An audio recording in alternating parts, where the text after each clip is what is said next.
Hello, and welcome to another episode of Manifest Actual Play. I'm Tommy Cotton. With me, as always, are Dan Barron, Addie Gia, Seth Lilly, and Roman Milan, and we're here to play Manifest. But before we jump into any of the story recap, anything like that, I'm going to pass attention over to Addie Gia. Who definitely has oh yeah, also sorry, the dog is playing with a squeaky toy behind me. Usually he craps out in the next couple minutes, so you can see him back there rummaging in the couch. So if you hear a squeak, that's what it is. But dog distractions aside, I'm going to pass attention over to Addie Gia. Addie, do we have any announcements for today? Yeah. So the first thing is that as always, we are coming to you here live every Tuesday night. If you want a reminder of when we go live, and so you can catch the stream, go ahead and hit that little bell down below, the follow button. And if you love us enough that you want to support the stream and give us some funds to make the stream better with cool art or better microphones or better cameras, that kind of thing, you can always subscribe or send us bits. That is the best way that you can support us here. If you have the bandwidth and the time, also just like your love and affection in the chat is more than enough for us. We love you guys so much. The other announcement is that every month we do we select a charity or organization that we really love and support. And this month, which is Women's History Month, which we're right at the tail of, is the National Women's Law Center. The National Women's Law Center fights for gender justice across a myriad of issues central to women and girls. And they use law in kind of all of its forms to further gender equality, especially for women of color, LGBTQ women, and low-income women and families. They've basically been on the leading edge of like every major legal policy victory for women for the past 50 years. Everything from sort of like Roe v. Wade appeals to Title IX and kind of everything in between. So you can find out more at nwlc.org. That is their main page. They've got a ton of literature that's really easy to digest if you want to go take a look. Also, if you have a platform that you and the bandwidth to do so, we'd love for you to give them a little bit of a signal boost, because they could always use that little bit of help. And also, there's a great list of ways that you can help your community locally on their website as well. They've got a ton of resources for that. So head on over to nwlc.org after the stream. I favorite it now, type it in the search bar, hit enter, then come back here. But they are an amazing group of really motivated people who can use all the support that they can get for equality. So that's that. There's no real new announcements. We've gotten some pings on some stuff that you guys would like to see as merch when we open our store. If you continue to have ideas, continue to send them to us. You can tweet at us. You can send us via email, which you can find on our website, which is manifesttherpg.com. I think.com. And also our very, very lively Instagram account. It's popping off. or on Facebook. We are so happy to have you guys here with us, as always. And we've got some cool stuff going on in the chat, which I'm going to throw back to Tommy. Hi. So those of you who may have missed the last few streams, you'll notice that all of us have a little number here in the top left of our little window. And that number is the amount of grit that we have. All the players have grit. It looks like Dex has 6, Eloise has 11, Porter has 6, Gus has 7, and I, the GM, start every session with 8 because it's 2 times the players. Now, what you can do as you watch Manifest actual play, you earn channel points, which we call viewer grit. And you can spend that grit to influence the game. And the way that you can do that right now is you can gift grit to the various players or gift grit to the GM. There's a limited amount of time per player. There's a much larger limit of times you can spend your grit to give me grit. And if you think about it, it's cheaper and they get it at a discount. And when I spend grit on them, they get grit. So it's like getting them grit at a discount when you buy it. You can tell he's lying because of the amount of hand motions he used. It's how you give them. We're fighting for our lives out here. Razzle dazzle. Yeah. So if you want, if you want the tension to be higher, give me grit. If you want them to have a chance of survival, give them grit. Take your pick. And that's pretty much it for the channel points. And so before we jump into other thing I wanted to say is we have the episodes up on YouTube for past episodes. So if you missed anything, at the end of this stream, it looks like last week's episode will finish. I had some problems rendering that one, so it came out quite late. But we're trying to get those out at the beginning of each weekend so that you guys, if you miss the stream, you can catch up on YouTube. So if you don't subscribe to us on YouTube, do it. Subscribing on Twitch costs you money. Subscribing on YouTube, totally free, and it helps us out a lot. Yeah, we're on YouTube with the past episodes and the whole past campaign if you want to fill your time with that party's antics. But with that, we are ready to jump in. We left off in a harrowing situation, so we got to jump right back into the actual play. So before we do that, let's all just take a moment to look at some cool character art and listen to some fun music. And we'll actually, I have one other announcement, I guess. It's not a huge thing. But the music that I was just talking about, the music that we play during the character intros and the music, not the intro music that Seth wrote and performed for the stream, but like the combat music we have and the music that we play during the character like art scene, that is provided free from Film Music.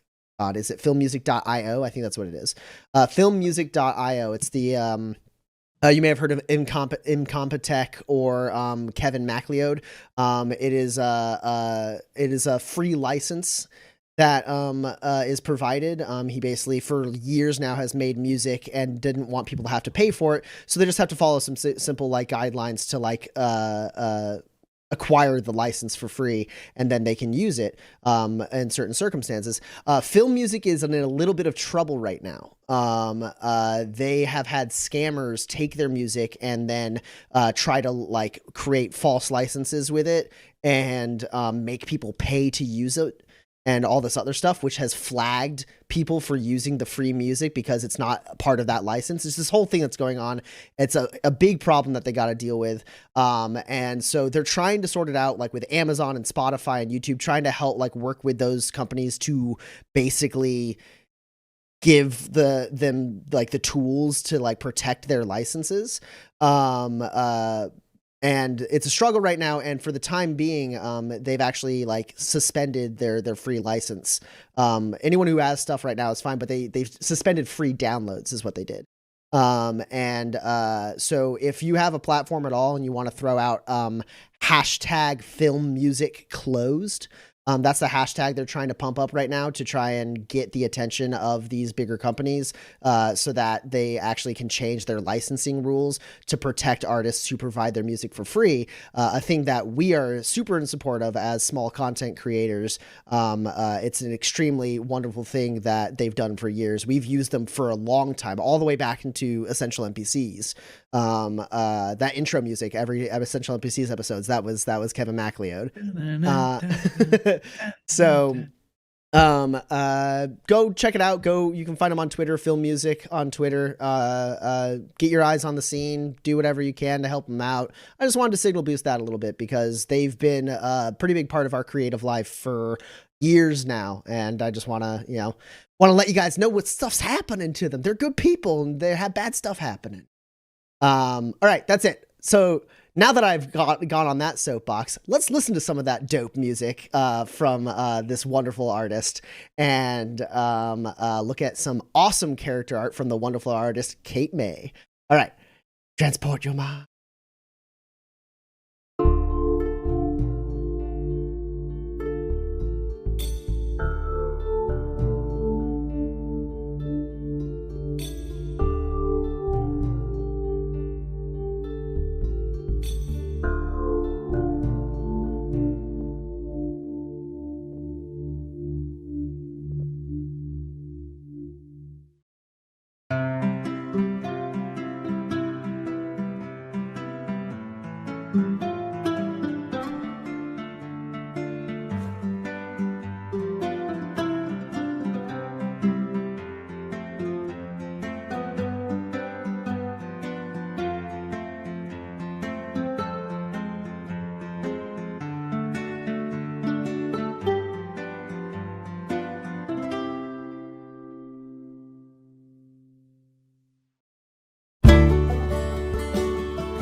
All right. So while I was on my little soapbox, I did get a little bit of grit from Elliot with 2 T's. Oh, I'm sorry for your loss. So let me just go ahead and adjust my grit. What's up? Thank you, Elliot. 2 T's. All right. So last time we left, these 4 drifters found themselves in the mountains, accompanied by potentially nefarious militia soldiers who had joined them in tracking an unknown creature that had assaulted a couple would-be homesteaders on their way through the mountains. They tracked this creature for a couple days with the militia, always watching the militia closely, trying to figure out what their ulterior motives might be. And then eventually, one of the militia patrols did get attacked by the creature and returned to camp a few members fewer. And so the drifters went out and set up kind of a forward observation with the soldiers, and the creature attacked. This massive, tall, slender thing with like charcoal bark-like hide that seems to regenerate, and this glowing energy underneath that hide that shines through the cracks and out its eyes and mouths.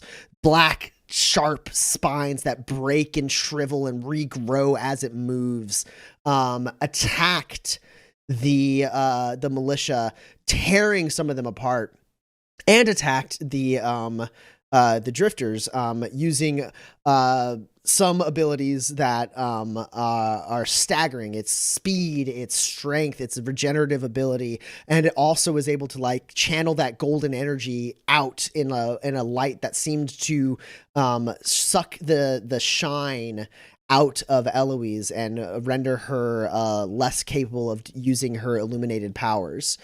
The other thing that has happened during that time is that Eloise, using her illuminated powers to detect the life around her, was able to realize that potentially this creature has a name. And that name is Jack Taylor. She has attempted to speak to this thing. She has attempted to bridge their minds, neither of which went particularly great for her. She's currently not crippled, but being assailed in her own mind and body by the pain and agony that this creature seems to have in its mind. And it doesn't seem to heed her words or recognize her in any way. So we left off in the middle of initiative. The beast had just gone. And it was going to be Dex's turn. But before we get into that, we got some grit from Arget Lom. So that's +1 grit to Gus, +1 grit to Eloise, +1 grit to Dex, +1 grit to Porter. With the notes, let's balance things a bit in favor of those who kind of have to survive to continue this particular story, because without them, we kind of lose this story thread. Also, I just like these guys. Hey, we like you too. A lot of good cogent points made there. Yeah, if I die, I'm just gonna play a farmer who only farms and doesn't leave the farm. This becomes a farm simulation. It's the Gus backstory, the Gus prequel. We're all just working on the farm. Oh man. I'm gonna play the people who bought Gus's house. We're real boring.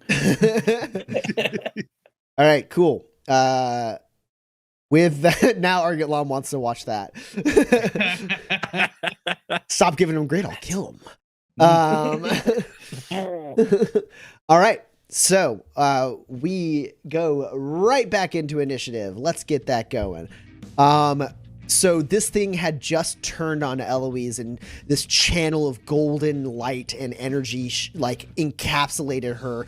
She tried to bend it around her, but was unable to, and just blinked out of your sight for a moment. And when it came back, you saw it pulling that light from her, and she kind of stumbled to the ground. Dex, you are up. To give a slight recap, some of the soldiers are in crates messing with supplies, having been given a command by Captain Schaefer. And the soldiers that did engage with this thing, I believe, are dead now. I don't think any of them are still alive. A lot of them did die. Yeah. There's, gotta look at... I believe that they're all dead. I think that the last two died right before I got laser beamed. Yeah. So there's 1, 2, 3, 4, 5, 6, 7 soldiers who are in crates. 8 if you count the captain, who are doing some kind of something on the edge of this fight, while the soldiers who did engage with this thing have been slain, ripped apart, broken, and beaten by this creature, who has now turned its attention onto Eloise. You're up, Dex. Okay. Is there anywhere I could get a little bit of elevation over this thing? Well, sort of, not a lot. There's supplies around that if you wanted to climb up on, you could. But basically, if there was an outcropping, basically, I don't want to be on anything that's not solidly ground. Yeah, I guess there is basically you're on an elevated part of the mountains, but there are the camp was made behind cover, so there are stone formations around that you could get up on. Okay. Yeah, I don't want to spend too much time, but I would like to get up and above for a better shot on this thing. Sure. Do you have wall running? I do not. Okay. Yeah. Let's go ahead and give me either athletics or gymnastics to kind of parkour your way up to an advantageous position. Okay. I will use gymnastics. It may surprise you to know that my finesse skills are much better.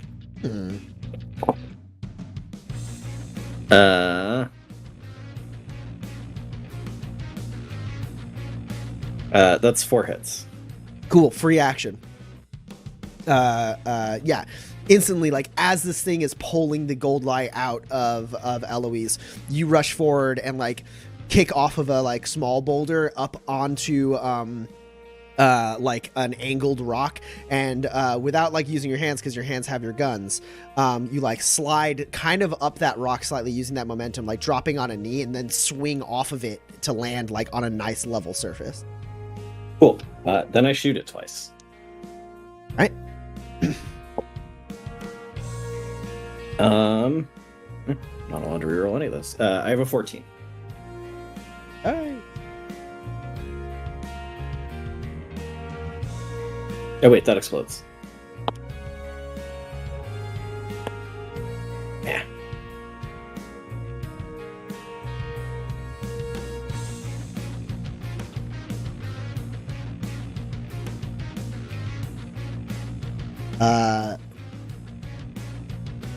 So I did get a 15. Okay. So yeah, you fire the first shot. It kind of does that like phase shift as it like, without like almost imperceptible like speed, it just like moves to the side, and your shot goes like, looks like it hits it, but kind of goes through it as it kind of like warps. Goes through like the after image. Yeah, exactly.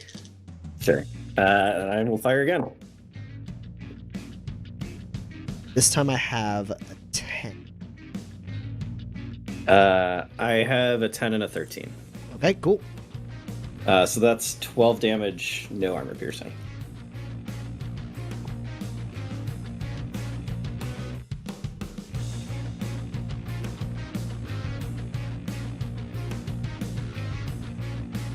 All right, yeah. So you fire the one shot and immediately fire the other shot, and it moves into that space, and you do like hit it in the shoulder, breaking open like its hide, cracking, blowing away a part of it. That light shines out in like a column out in the air, and as it pulls back, you see as like it already begins to start like forming another like hide, but like you put a big enough hole in it that it's like taking some time to like get like actual coverage on that shoulder again. My guns are not strong enough for the fight we are in. And that's Dex, unless you want to double down or anything. No. I have a feeling this grit will be necessary for later in this fight. And Gus, it's your turn. Yeah, I'm gonna do what Gus does. I'm gonna run up to it. I'm gonna punch it. Okay. I'm gonna try to hit that spot that just got sort of blown away. Okay. Do you want to do a called shot, or do you want to just like thematically go for it? Oh, remind me the rules implication of called shot? You'll have a -2, and then you basically are aiming for an additional effect on top of your damage, which for something like this could be like extra damage or extra piercing or something like that, as you kind of try and like double up on that. Yeah, why not? Okay. Cool. With -2? -2.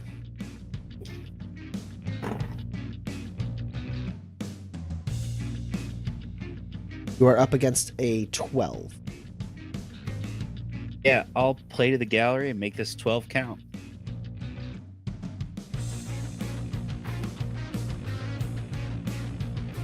All right, so it's just one hit. But, it's one hit. Well, it's one hit, but you did specifically call the shot to do extra damage. So what would the damage normally be? Normally 4 damage, all piercing. Okay, what I will do is this thing has pretty good toughness, and I will let you bypass that toughness so that damage actually... Nice. Yeah, so like kind of like you've punched this thing a few times, it's like got like like this hide. The more and more you fight this thing, it does, like you mentioned before, like this idea that you had, like, is this like my stone skin ability that I have? And it's not, it doesn't seem far off. It's way thicker and hardier. And you know, one thing that's weird is you are watching as this thing's like armored, like bark, like charcoal hide breaks off and then regrows. And that is not a thing. Like you're like, you can like make your skin like stony and cracked, but like once that stuff breaks off, it's done. Like, but this thing, it's like its hide is able to regenerate, and so you see that opening in the shoulder, and you're like, "Yep!" And you like come in, you like throw an elbow on it,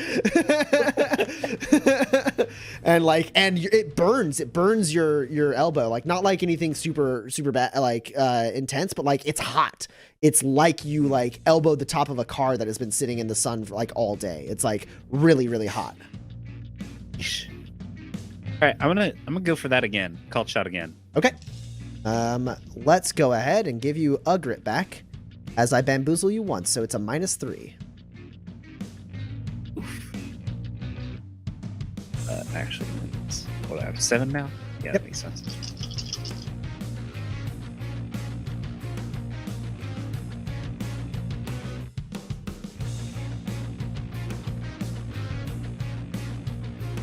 What you got?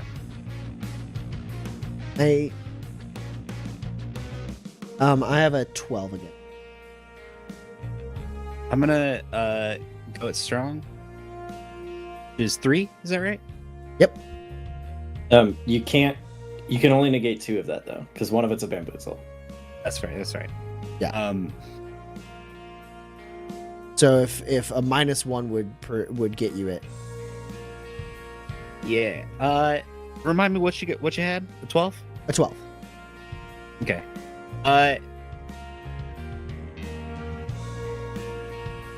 Yeah.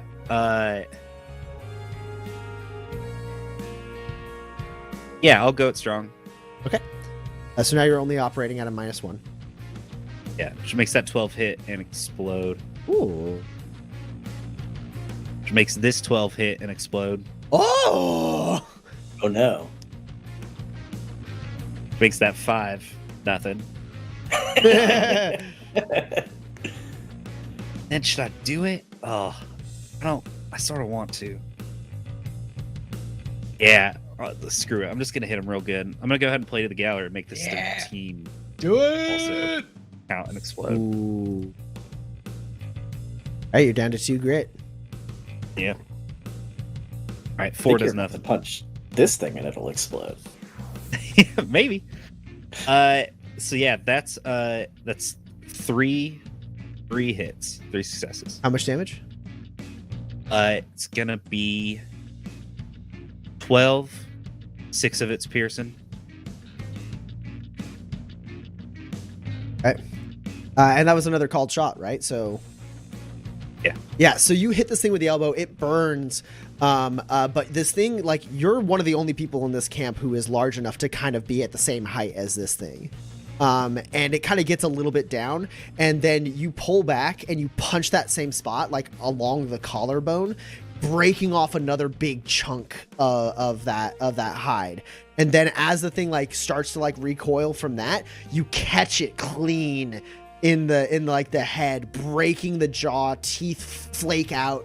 It's like face breaks and that light shines out and like almost blinds you for a second as you like just like get it with like 3 quick big hits, and it's like got all these like cracks and breaks in its hide, that light kind of like shining out as it pulls back like to get like a little bit out of arm's reach, and you're like getting ready for like another fight. You like duck under as it like swipes at you. Uh-huh. Yeah, and then I'm gonna punch it one last time if I may. Yeah, because you got the Fist of Fury. Yeah, I'll go ahead and called shot this one too. It's worked twice. Why not? Yeah, okay. I'm gonna give you a -2, so you're up to 4 grit, and you're working at a -4 now. All right. I know he's at some minuses too. I'm figuring it now. It's just sort of scrappy knife fight. By knife fight, I mean, well, I sort of got knives on my fists, but it's mostly fist fight. Well, it's a fist fight.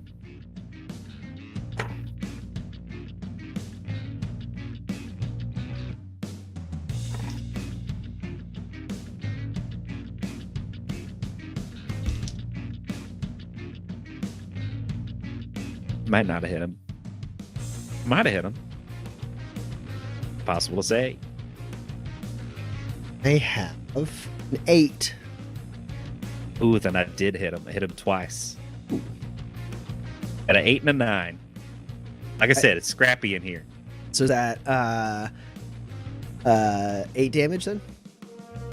Yeah, it's 8 damage. So you don't train for round 1, you train for round 7 and 8.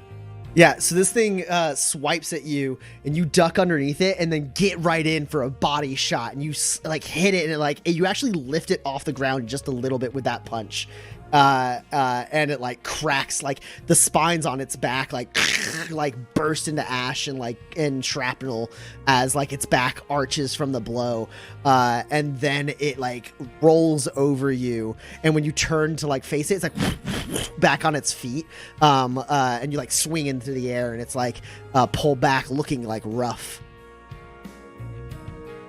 Heck yeah. And Teach it to mind blast, my friend.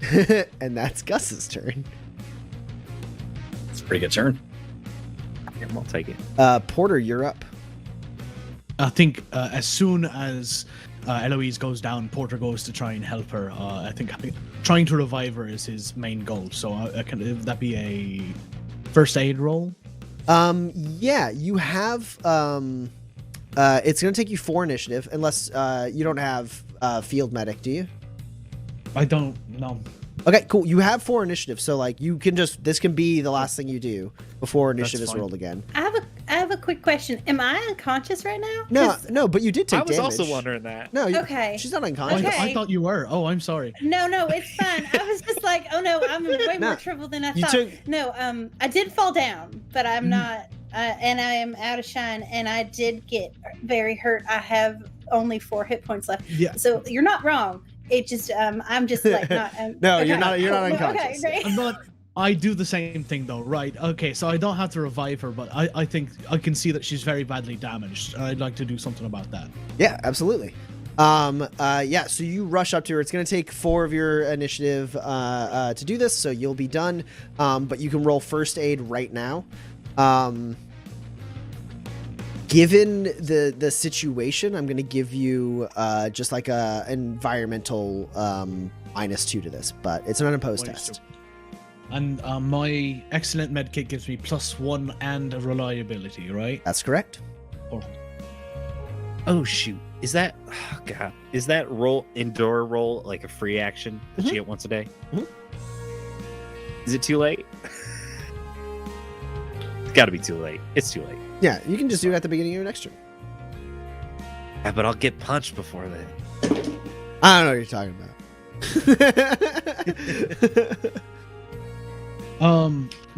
I've got the grit, so I am going to go it strong, spend those 3 grit, so I can count this 14 and hit the roll on it. Yeah, which doesn't do anything, but that's 3 hits then.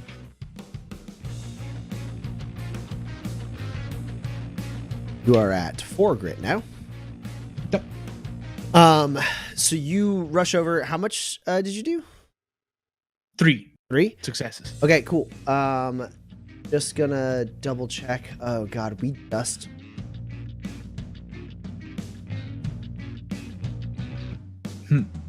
Now I forget what the final determinant. Up in the ether for a minute. Addie, there is a negative to healing in combat, but I don't remember if it is that the static heal doesn't happen anymore. You wrote the field medic talent, right? So. Yeah, I did. And I definitely know it.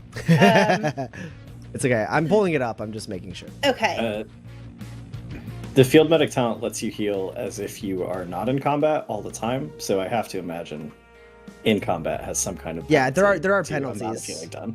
There are penalties to it. It's just those penalties went through a lot of iterations, and I forget where they finally landed for the final full. There's a lot that I just finished like really writing before I sent it out, so I don't remember. That's fine. Okay.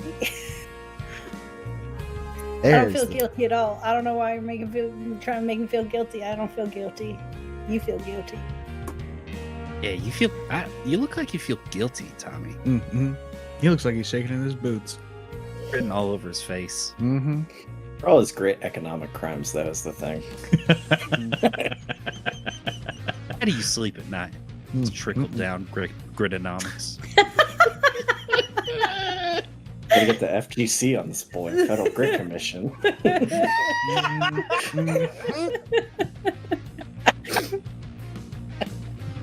Okay. I don't actually have. Yeah. So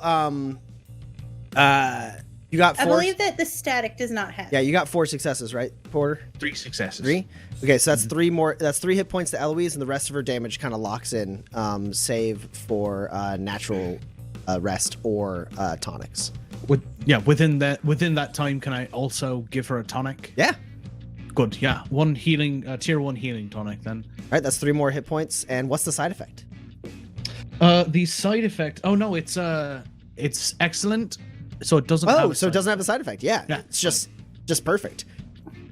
Yeah, so Really good. Just perfect. Eloise, Okay, you then. get blasted with this. You're not really sure what's happening, but you feel that kind of like ever presence. It's like getting it's equivalent to like getting the wind knocked out of you, right? It's like this thing that you don't really think about, this kind of energy inside you that is there, and you're not really like, you don't like consciously feel it in your body, but the moment it gets knocked out unexpectedly, like it's like you do feel it. So you have that moment as like your body kind of goes into like this like shock. And you drop down, and immediately, like as you're raising up your head, kind of in a daze, trying to see what's going on, you hear gunshots. You hear Gus like shouting, and you look up, and Porter drops to his knees right in front of you and whips out his med kit and just immediately starts going to work and like hands you a tonic to drink. There you go. You're all right. You're all right. Here, take this. Okay. Breathe. Take a breath. Hey, you look great out there. You're doing excellent work. Okay, because it feels like maybe not, but thank you. I just No, we've got this in the bag. Don't worry about it. Okay. He helps It's you fine. to your feet. I can see this scene happening while the fight is behind them in slow motion. Lights shining out, like sparks flying. They're like silhouetted by it. Film up in here. Hallelujah! No.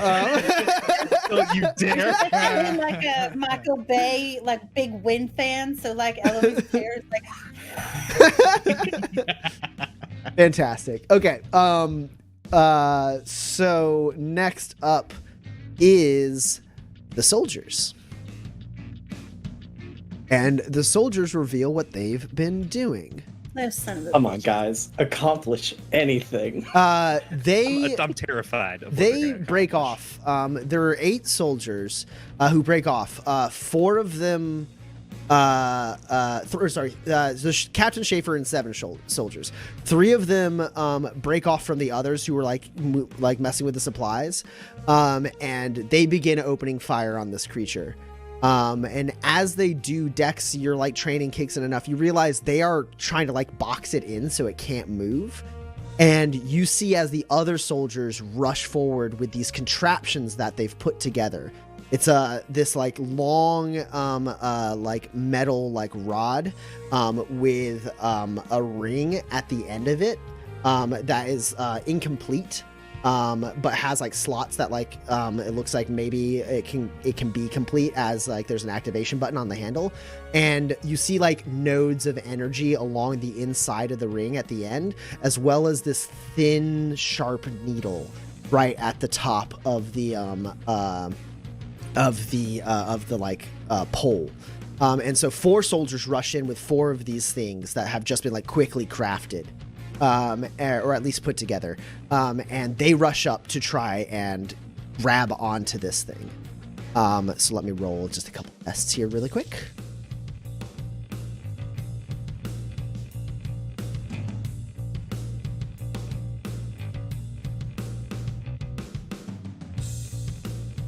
Okay. So the soldiers start opening fire. They hit the thing a little bit, but mostly kind of like box it in. And then the other ones rush forward as this thing like pulls back away from you, Gus. The gunfire actually cuts you off, Gus. Like you're getting ready to keep going into the scrap, and then the gunfire like whizzes out, and like you've been in enough fights with enough people shooting guns, like you like pull back for a second and wait for an opening. As Sergeant Donovan and Sergeant Walters with their massive, huge, like heavy machine guns are like just like laying down fire with like another soldier just like going like like firing as well.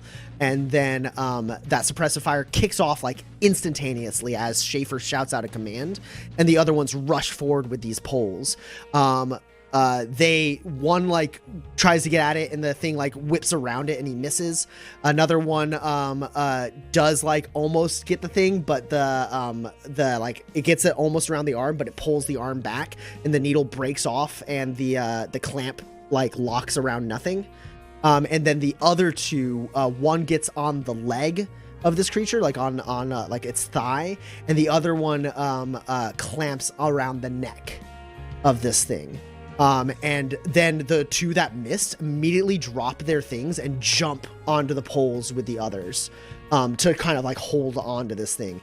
And you all see as that light begins flickering and like fading and like moving around erratically in the body, kind of like channeling around these clamps, and then there's a like a burst of energy from the clamps that like dissipates the light, and the light like flickers and moves erratically again, and this thing like drops, and you watch as like its hide that was regenerating extremely quickly like slows the process down as this thing like struggles against the restraints that have been introduced to it. Eloise, it's your turn.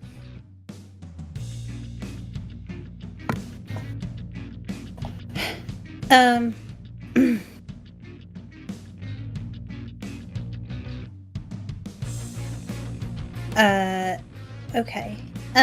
So is this,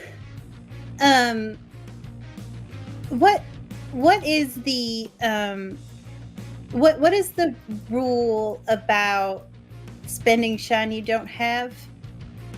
If you want to, once per day, you can overextend yourself. And when you do that, it costs you hit points equal to the shine cost that you're unable to pay. Okay. So hypothetically, if I was unable to pay at all, then you would spend the shine cost with hit points. With hit points. Okay.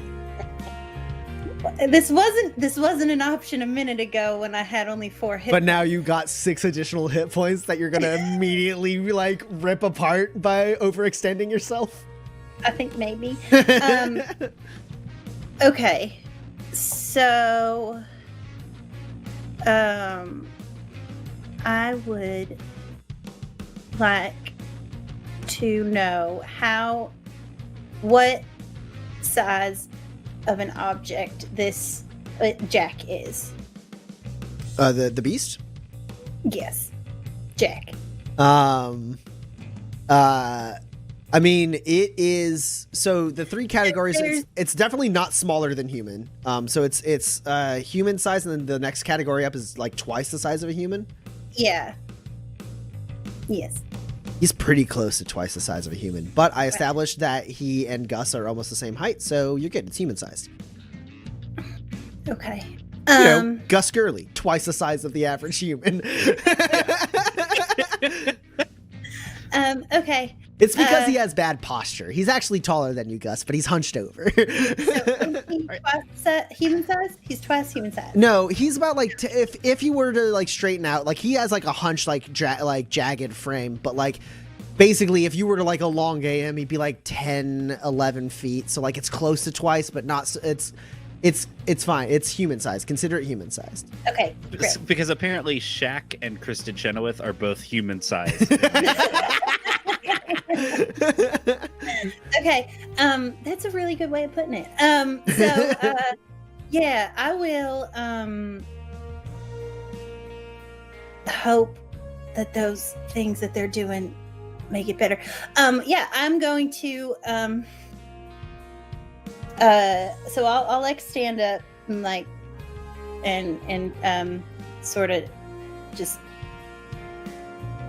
do like my eyes begin to glow and I do a little like thing, and I will try to do telekinesis on the Jack.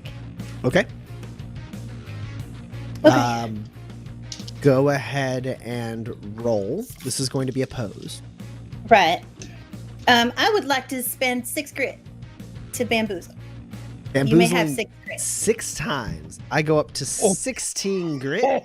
Oh, snap. Eloise goes down to 6 grit. You all tell me I have too much grit all the time. Okay. So I'm just doing it. I didn't realize you were at full grit. Yeah, she was at alright. 12. Yeah. Yeah. Okay. You're new to this season, Roman. You gotta realize when Addie spends 6 grit, it's because she has 12.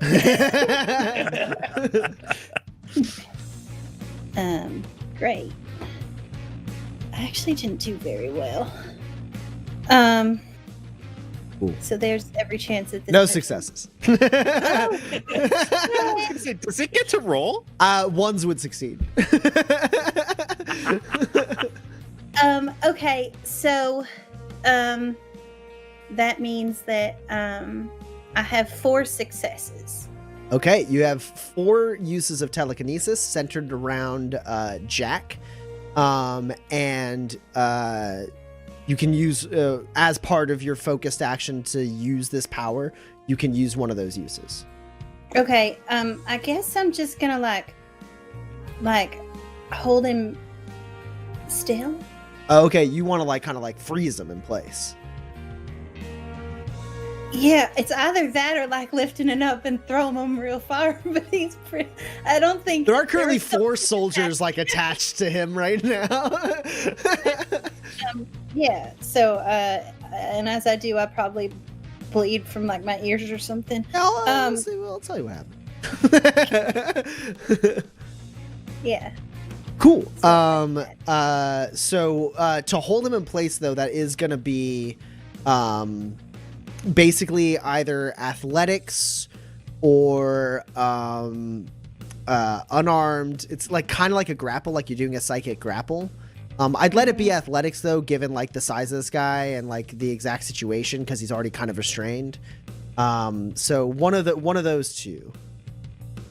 Your attribute for that is insight, but your skill is still the skill.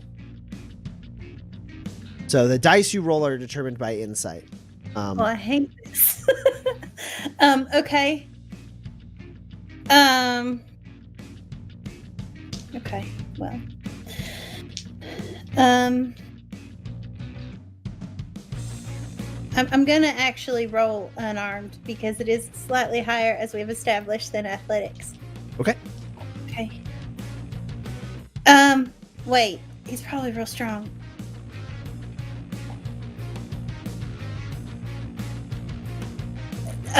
I will. From a mechanical standpoint, he has a bunch of negatives because he hasn't had a turn yet, and he's been attacked a bunch, and he's restrained. Right. Right. Okay. Yeah. No. I'll just. Okay. I did it. Oh. Okay. Okay. That. Okay. Well, that was worth a shot.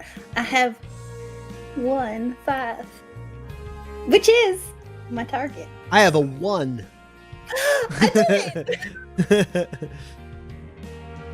Yeah. So, you stand up, Porter gets you to your feet, dusts you off a little bit, says everything's gonna be fine, and you watch as they grab onto this thing and gunfire rains out.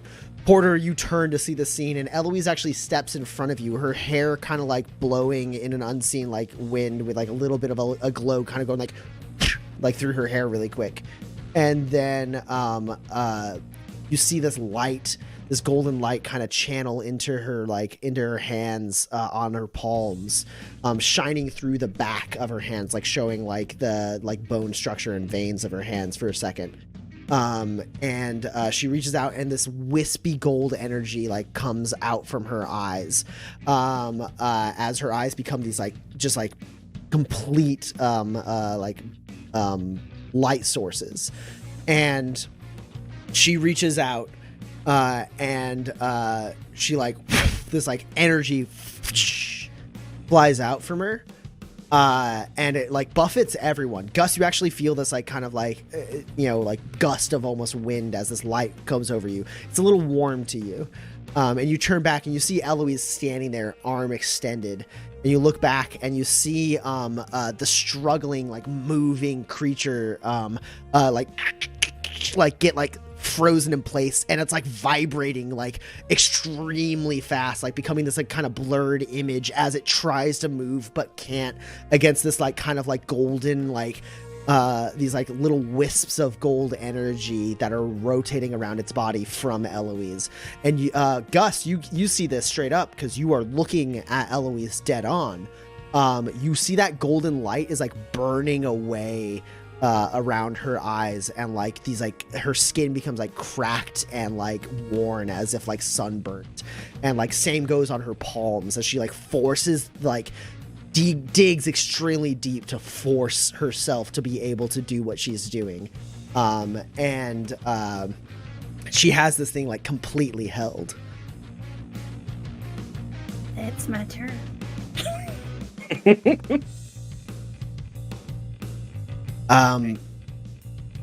As Eloise has this thing held in place, it's like trying to move, but it can't.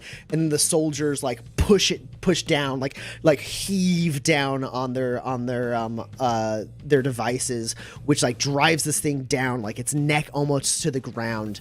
And then the other leg like pinned underneath its body as it can't move. And Eloise like takes a couple more steps forward, her hands glowing. Dex and Porter, go ahead and roll observe tests for me. Porter, you're going to be at a -4. Dex, you're going to be at a -2. Is it because it's dark? No. This Okay. camp is lit well enough that like it's Okay, I have night vision goggles. cool. That's why. Yeah, no. It's because you're kind of distracted. There's a lot going on. Sure. Porter's That's fine. I just extra wanna make extracted. I'm giving Porter an additional 2 because Eloise is in front of him doing like magic. You have a much wider view of the scene, Dex. Sure. Yep. Go ahead. I have an 8. Okay. I have a 6. Okay, cool.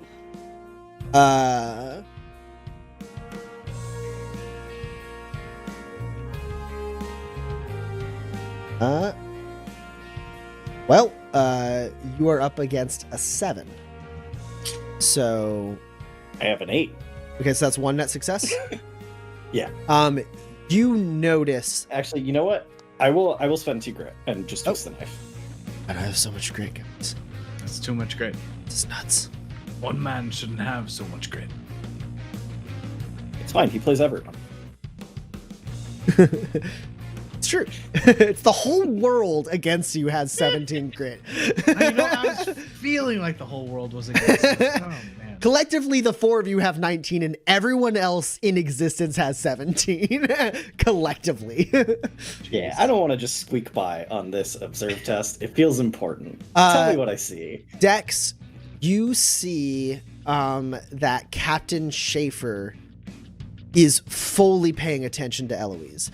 A moment ago, he was commanding troops, seeming to like take control of this situation, seeming to have a battle plan for this engagement. And all of that is gone. And what you see on his face is like a fixation on Eloise as she does. It only happens for maybe 2 seconds. But there's a moment where his entire focus, everything else that's happening around here, doesn't matter. The only thing that matters to him is what Eloise is doing. And then he goes back. He's back in the scene in that moment. I imagine this might be a thing I would have to do on my turn. Can I read his level of surprise at what we're encountering? I think, yeah, that'll be a discipline down the road, kind of a Okay, collective, yeah. like, you know, you got some information now. There will be more information later, right? Yeah. So it is the beast's turn, and it's down, pinned to the ground, pinned by this unseen force, frozen in place. And I'm going to spend 3 grit to go it strong. I mean, I could roll the dice first.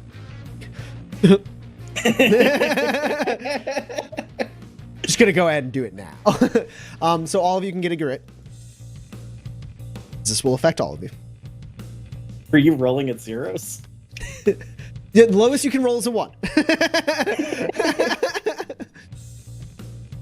But yes. 3 grit. So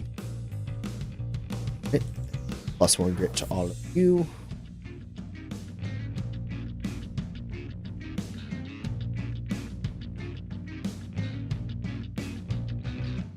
Okay.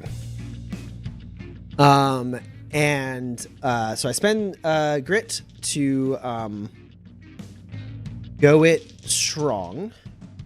And Eloise, this thing's face breaks open again, and that column of light shoots out at you a second time.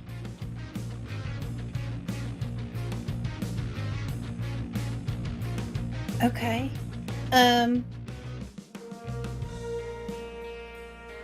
All right. Well, I guess I will. Will it hit Porter, or is it just hitting me? It is. We'll say it's just hitting you. Okay. Yeah, I kind of narrated that you stepped forward.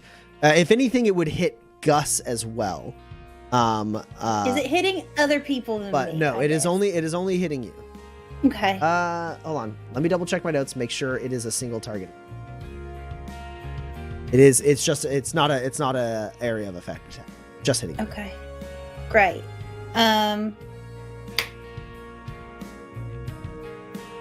Okay, let's try it again. Wait. Can I bamboozle? If you win it strong, can I still bamboozle? Yeah, you can give me negatives that I don't get to get rid of. Okay.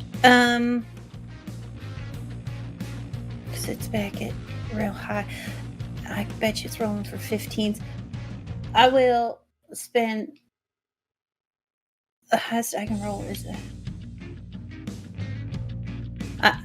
I will spend 4 grit Hey. to bamboozle and hopes that I do not die right now.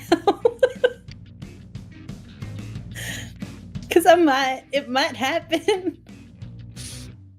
Can I turn him around instead? No, I mean, Okay. narratively, like that could be part of your defense test. No, that's fine. That's fine. Okay. You are up against a 10. Okay. I will spend 2 grit to play to the gallery. Down to 1 grit. To count this 12, though. Okay. What is it you rolled? Because it could be I rolled warding. Yeah, I was like, it could be. I didn't say it, but like as we established last time, this can be a normal defense test or warding. No, this is a magical fight now. I just. Okay. I mean, it's not magic. It's science we don't understand, but you get it. Oh, you have wound penalties. Never mind. I do have wound penalties, so I can't be better. Cool. So you have your hand out there. This like energy is like you're pulling it from a well that you've never dug into. You feel it like it's like the burning sensation of it on your hands and face are like it's happening to someone else. Like you don't feel it. But you know it's happening. And then this thing turns and you watch as it's like kind of already broken face like breaks away some more, and you realize what's happening, and you whip around your other hand, and it like goes out at you, and you clap your hands together and make a wedge, and that wedge extends in front of you as the light splits. Porter, you duck, and the wall, like the stone outcropping behind you, gets like vaporized. And then like the other one flies off into the night, like, and it goes for a while before you lose sight of it. As Eloise kind of takes one step forward, puts her hands in a wedge in front of her, and makes this like kind of like break in this energy as it flies in 2 separate directions, and it holds for a second before it like goes past, flies out, and is gone. And like it never even got like within within a foot of Eloise. There was like a space between her and it where it broke. And then like Eloise, you immediately drop your hand and continue like holding on to this creature. And then I'm gonna do two things. I am going to both double down, so that's 1 grit for everyone. Oh no. And then I am going to give each of you 2 grit. Because while this is a thing that I can achieve through the rules of the game without much fiat, it's cleaner because Eloise is technically like has 3 more uses of telekinesis and all this other stuff. So to clean out that, this creature is going to use the blink power, and is going to relocate far away from me. And so I am going to give 2 more grit to all of you, just to make that happen without us having to get down into the, well, you have 3 more uses, but what's the range? You know, that whole jam. So is that 1 and then a second grit, or is that 1 and 2 more? 3. Yeah, you gained 3 total. So by my count, Dex is at 9. Eloise is back at. Oh, Eloise should be at 4, right? Yeah, that's my count. I have 1 currently, and then 3 to spend on my next action. And then Porter has 8, and Gus has 8. 8. And I see. You're flipping all the light side points to dark here. Yes. I had to double down, and I'll have to go at strong. So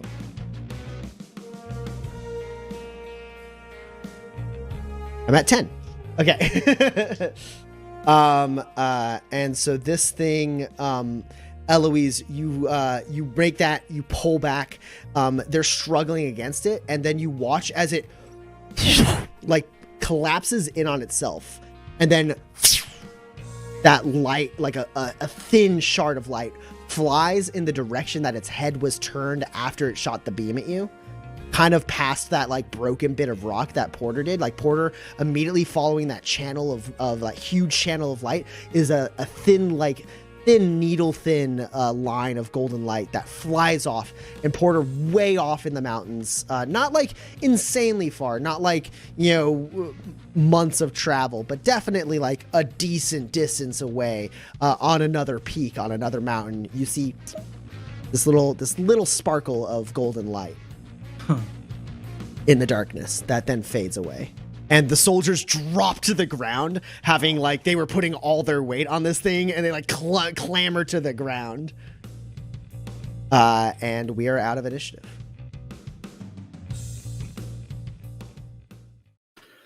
I think I fall back down. Yeah, Eloise, that previously, like it was happening to someone else. That pain comes back to you, and you feel this burn, like your eyes are burning. It's like someone like rubbed sand in them, and your face hurts to move, like your eyebrows hurt. It's like you've been like, you like fell asleep and like the sun just like literally like cracked and like screwed up your skin, completely like sucking all of the moisture out of your face. And same goes for your hands. When you drop down, it's like you're putting your hands on glass when you put them on the stones beneath you. Porter yeah. kind of catches you, but like not in like the, you know, romantic Cary Grant type of way. It's kind of awkward a little bit. He just doesn't want you to hit the ground. You like catch her, but then you have to like go down with her like onto a knee and like kind of like prop her up against your knee because you don't have the strength to hold her like dead like not dead body, but like her dead weight like in your arms. Exactly. I got an important question. How bad did it look when it blinked out of here? I mean, it was like a lot of its I mean, it was in a terrible situation for sure. And that those whatever they were using on it was hurting it a bunch.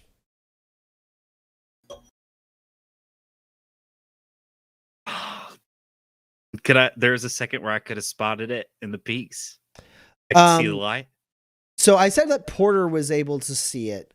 Gus, you can roll an observe test given the distance and night and all of that jazz and like the extreme small indicator of where it was, I'm gonna put this at a -6 to observe.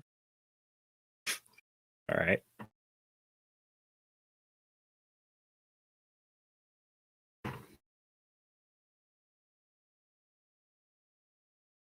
Nah, no hits. You know, it went in that general direction, and in a moment, like Porter can tell you it was on that mountain peak, but like the exact location of it, you wouldn't be able to discern. Just grits his teeth and remembers the last time that happened to him, and just like punches the dirt real quick. The soldiers get up and are like, Schaefer immediately starts like shouting orders. They start deconstructing those devices and returning them to the crates. Other soldiers fan out. He's like telling them like to make a perimeter. It could come back. This fight might not be over, but like there's definitely a moment of respite as like the soldiers like get ready. They don't deconstruct all of it. They deconstruct 2 of the 4 and then like move into position as they kind of fan out. The 7 of them kind of splitting in a group of like 3 and 3 with one of them staying back with Schaefer and the 4 of you. And we'll say the one that stays back is Corporal Northrop. He stays back. Sergeant Donovan, Sergeant Walters lead 2 parties of 3 in 2 different directions to kind of like not super far, like you could hear them. They're not going out after this thing, but they are trying to get better visibility and be ready for a return attack. And Schaefer says to Northrop, "Start packing up camp. We got to pull back." Yeah, I will reload my guns, holster them, come down from my perch, and then I want to know the secrets of Desmond Schaefer's soul regarding this creature. Sure. Go ahead and roll a discipline. Seems like a good use of grit for me to give you 2 grit as I bamboozle you twice. Okay, well, that's fine. That's fine. That's fine.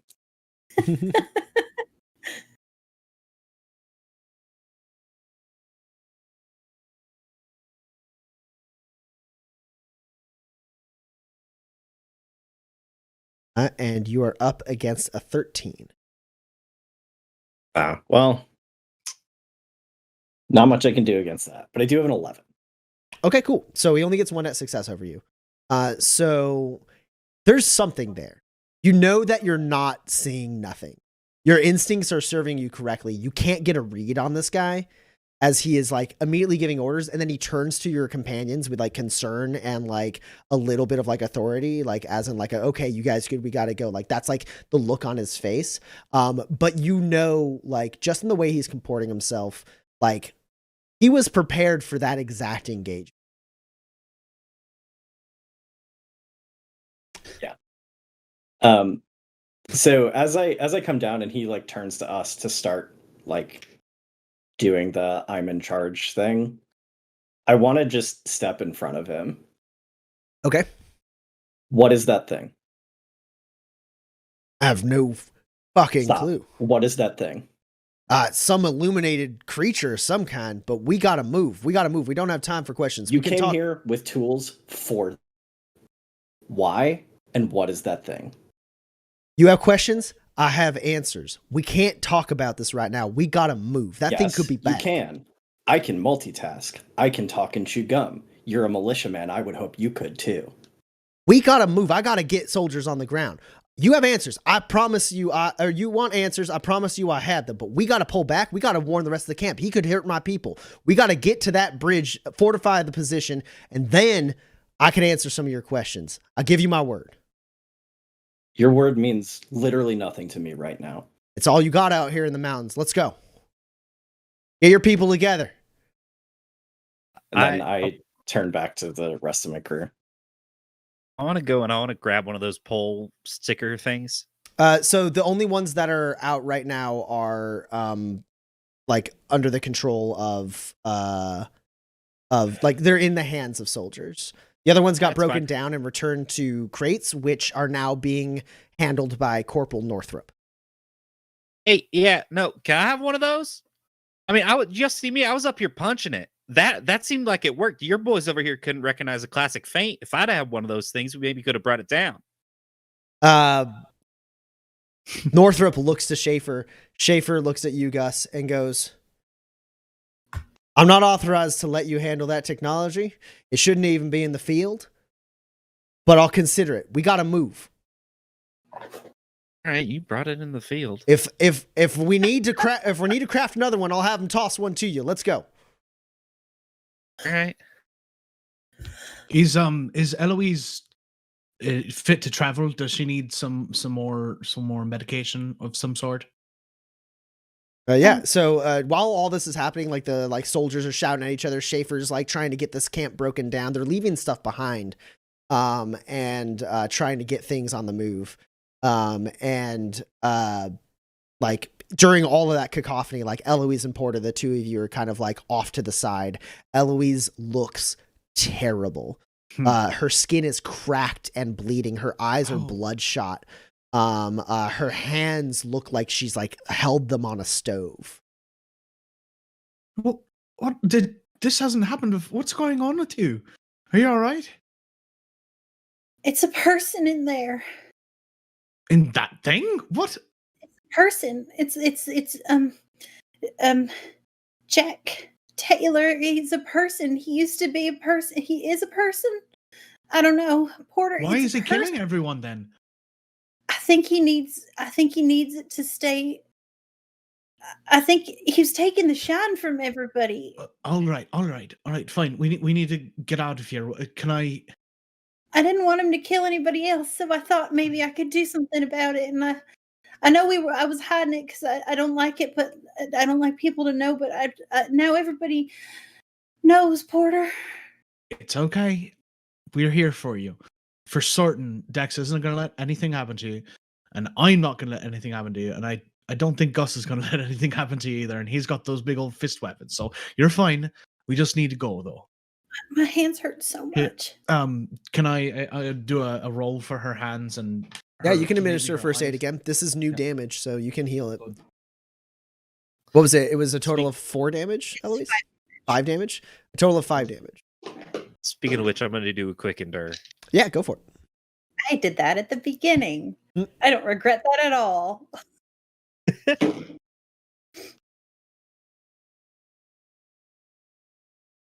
Did it. I healed it. How much? You healed all your damage, Gus? Yeah, it's 3 hits, so that's 3 HP, right? Yep. And their Boom. shine. Why? Gus, you kind of I'm like already at max shine. pop your shoulder and your neck, and then you're ready to go. Ah. Well, Stiff.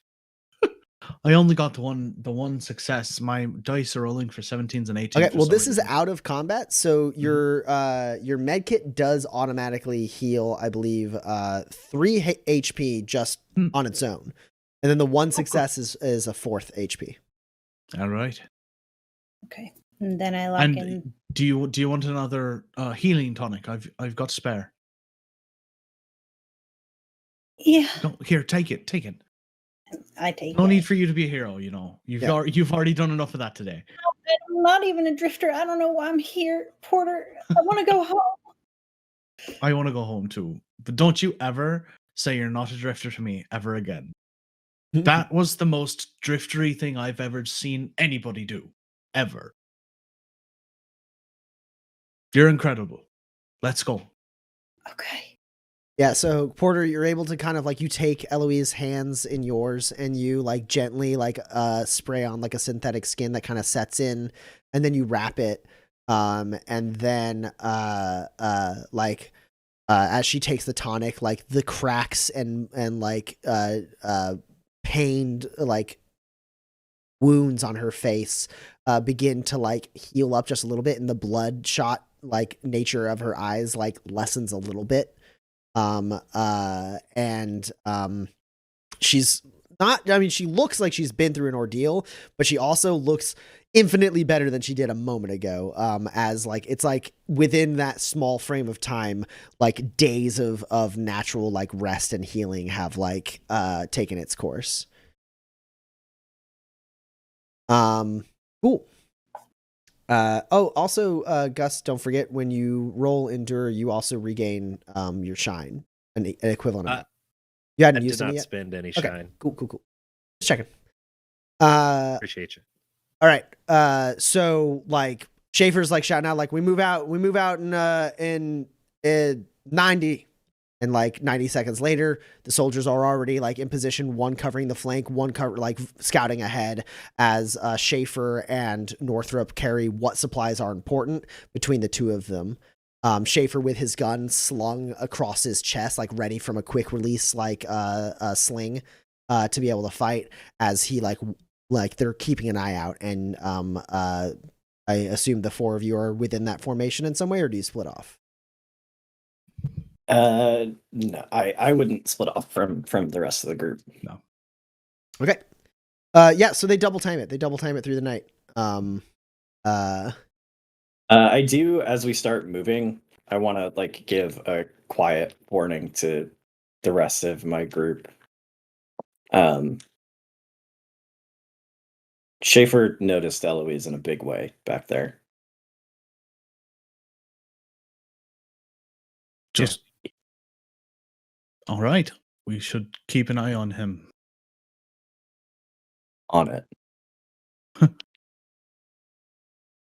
Yeah, so they knew what that thing was, huh? There's no way they didn't, right? I mean, I've never seen weaponry like that anywhere. They That was for that thing. They came ready for that exact scenario. I've done a lot of animal wrangling in my life, and I ain't never seen anybody use something like that. Gus, I heard you ask for one of them. Do you think you can get your hands on one of the ones that they used on it? Yeah, maybe. I mean, I'm gonna keep asking. I mean, those guys, they didn't know how to do that thing. I don't know. They're waving it around. So if anything, run into it.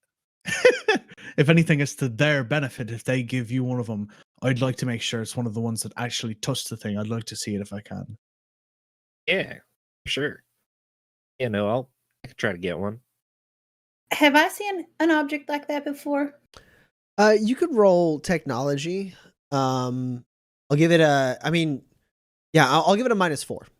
-4 to technology.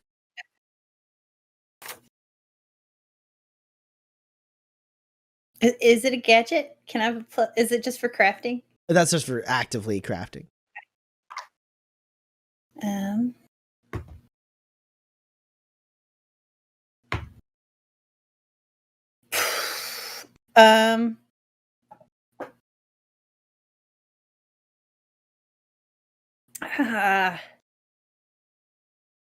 It's just 2 hits. Okay. You've never seen anything like that specific design. But on the end of that thing, you recognize the technology is somewhat similar to a device known as a mind cuff. Okay, that's what I thought. Which is typically placed at the that needle is typically placed at the back of someone's neck, and then the cuff is put around their neck. And it's used in the detainment of people with illuminated powers to lessen their ability to access their shine. Yeah, that's what I thought. So like it seems like it's derived from that same technology, but this is way beyond the capabilities of the mind cuff. Way more advanced, I Like figured, it's not but- just a mind cuff on a stick. There's more to it. Well, I mean, it's more like a selfie stick with a mind cuff on it, if you're like really asking. Yeah, and so you're able to you return to the camp, and immediately like the sergeants fan out. The captain gives a couple orders to a couple other like sergeants, and that camp begins getting broken down so that they can move through the night back towards the bridge for a defensible position.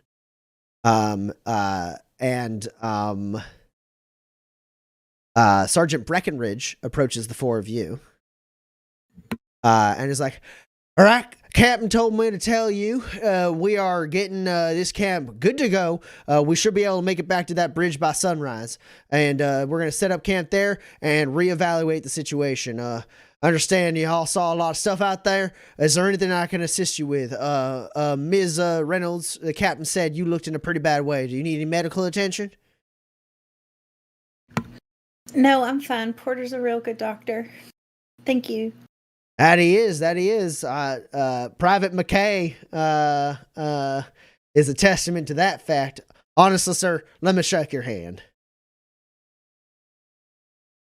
Oh, you're not coming through your mic. Oh, no. No. Porter No. lost his whole voice out there. Porter's gone mute. How did Oh, this? you're is good. this- You're good. Yeah. Oh, there it Okay, is. sorry. Yeah. So Weird. he clasps your hand and like shakes it. Is McKay doing all right? As good as he can. Yeah. Much better than Barton or Stilinski would have left him. So appreciate you. I really do. He's a good boy. I'll try and pop in on him before we start traveling for sure. We gotta go. Collect your things, leave behind anything that's not valuable. We gotta double time it to a more defensible position. That thing can come from any angle here. Yes, Mr. Gurley, looks like you got a question. Yeah, I do. Can I get one of those needle poke sticks? I watched y'all's boys give it a shot, and they just didn't really have it. And it'd be nice to help protect myself, and I could grasp it and hold on to it in case we see it again. Honestly, Mr. Gurley, that's way above my pay grade. That's far out of my purview. I only seen those things in the crates. I never used them myself, never received no training on it. Training. It's a stick with a circle on the end of it. Didn't look like your boys had much training themselves. I don't know, honestly, sir. I mean, hey, that kind of thing, it's only been tested a few times. Well, I can't speak to it one way or another. It's it ain't patented technology yet, so you know, it wasn't even supposed to be used. We just brought it as a precaution. You understand? I shouldn't. This ain't for me to be telling you. If you have a question about them devices, you bring it up with the captain. You're our liaison to the captain. Well, if you need a meeting with the captain, I can arrange that once we get to that bridge. For now, collect your things, leave behind anything you don't need, because we gotta move. We gotta move fast. All right. And drink up lots of water. Stock up on water. You need more than you think. And then he rushes off. That's actually good advice. Yeah, and in like minutes, this camp is like half broken down and left abandoned as the soldiers begin moving out to make their way towards that bridge that you guys left about 10 to 20 hours ago. They're moving double time through the night. You guys are able to collect your things. You travel pretty light. You didn't have a ton of stuff. Most of like the tents was like provided. The ones you were sleeping in were provided by the soldiers, that thing. But it's a hard march. So if you're keeping up with the soldiers and not being left behind, I'm going to need either an athletics or an endure roll from everyone to march basically double time through the night into sunrise. My armor is fitted or vented. Yeah, Does that helps. apply here? That helps. Vented would help in this situation because part of the fatigue is the exertion, but the other part is the terrain and the difficulty of what you're traveling across. Now, can you remind me how vented helps exactly? I can. I believe it's a +2 to this roll, but it might be That's slightly my different. thought as well. Vented +2 this roll. Excellent. And athletics? Yeah. Athletics or endure. Cool.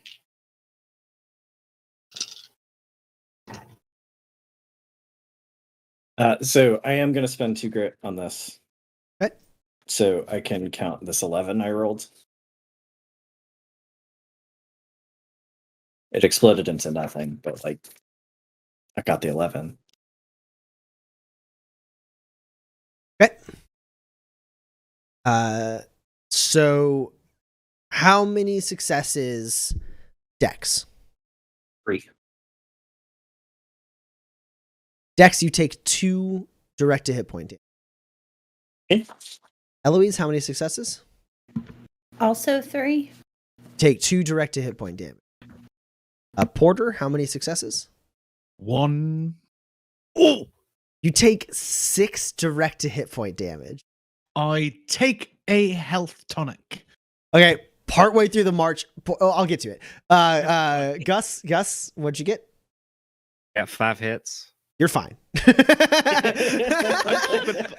I'm keeping up a full conversation as we go. Like, I think I could really do some work with that thing. Yeah, you're like any soldier, like they're marching with their like packs over their heads, like tons of gear. They have like double like encumbrance, and they're like walking like double pace, and you're like walking alongside them with supplies on your back. Most of your party's supplies on your back. And you're like marching with them, and you're just talking at them, and like they're like, huh? Yeah, sure. As they like don't really engage with your conversation at all, and you break off and have another conversation or something. You saw Captain.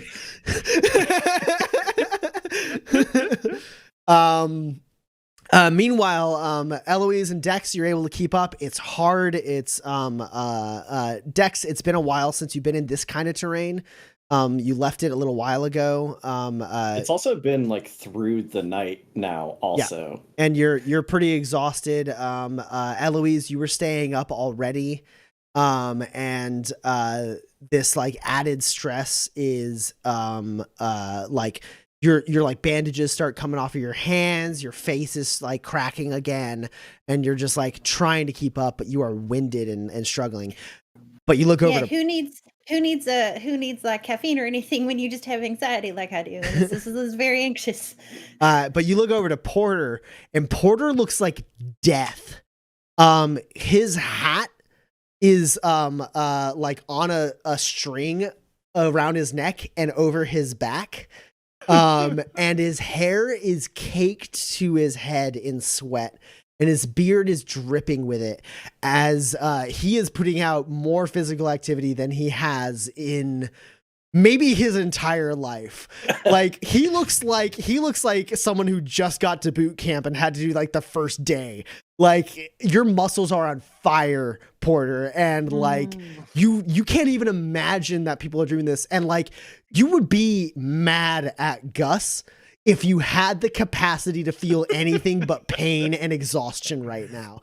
But instead, that's all you got. And like all you have is like you see the people ahead of you, and the little bit of solace you have is like you're just like just a little bit further, just a little bit further, just a little bit further. That's what you just keep telling yourself, to the point where like it's not even words anymore. It's just a thing that is helping you take the next step as you are struggling so hard in this situation. And then you guys make it to the ravine. The soldiers get there first. Porter, as the march stops, you stumble and fall to your feet, hands down in front of you, gasping for air, like trying to drink water, but your arms hurt. Your arms hurt. You were walking. What? And Eloise and Dex, you like stop and catch your breath. Gus, you are the first to see, as the soldiers have stopped. They haven't quite set up camp, and Schaefer is standing ahead of them. And Gus, you get to them and you're like, "Oh, what's going on?" And you look over their heads, and you see that suspension bridge that went across this ravine. Yes, the pillars that held it up at this end have been broken at the stem, and the bridge lies on the other side of the ravine, hanging straight down, a full 900 feet across from you. And the soldiers are concerned, as is Schaefer. And that's where we're going to take a little break. I knew this bridge was going to come back to haunt us. Oh my We god! spent so long learning about this dang bridge, only to just cross it with no issue the first time. Listen, if you fire a laser off into an unseeable distance in Act 1, it must destroy the Chasm Spanning Bridge by Act 3. And we're gonna go ahead and take an intermission here. I got 9:37 on the clock. We're gonna take about a 10 or 12-minute intermission. So we will be back with you shortly. Refresh your drinks, grab some snacks, throw some predictions in the chat. What's gonna happen next? Oh How are God! we gonna get out of this one? How are they gonna Supporters get in out of the this chat if We're one? gonna survive. Tune in about 10 to 12 minutes. All right, we'll be back. And we are on it.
All right, we are back. For those of you just joining us, these 4 drifters just faced off against a terrible creature of luminescent energy that tore apart a bunch of militia soldiers in the middle of the mountains in the eastern Badlands or western Badlands, depending on who you ask on Manifest.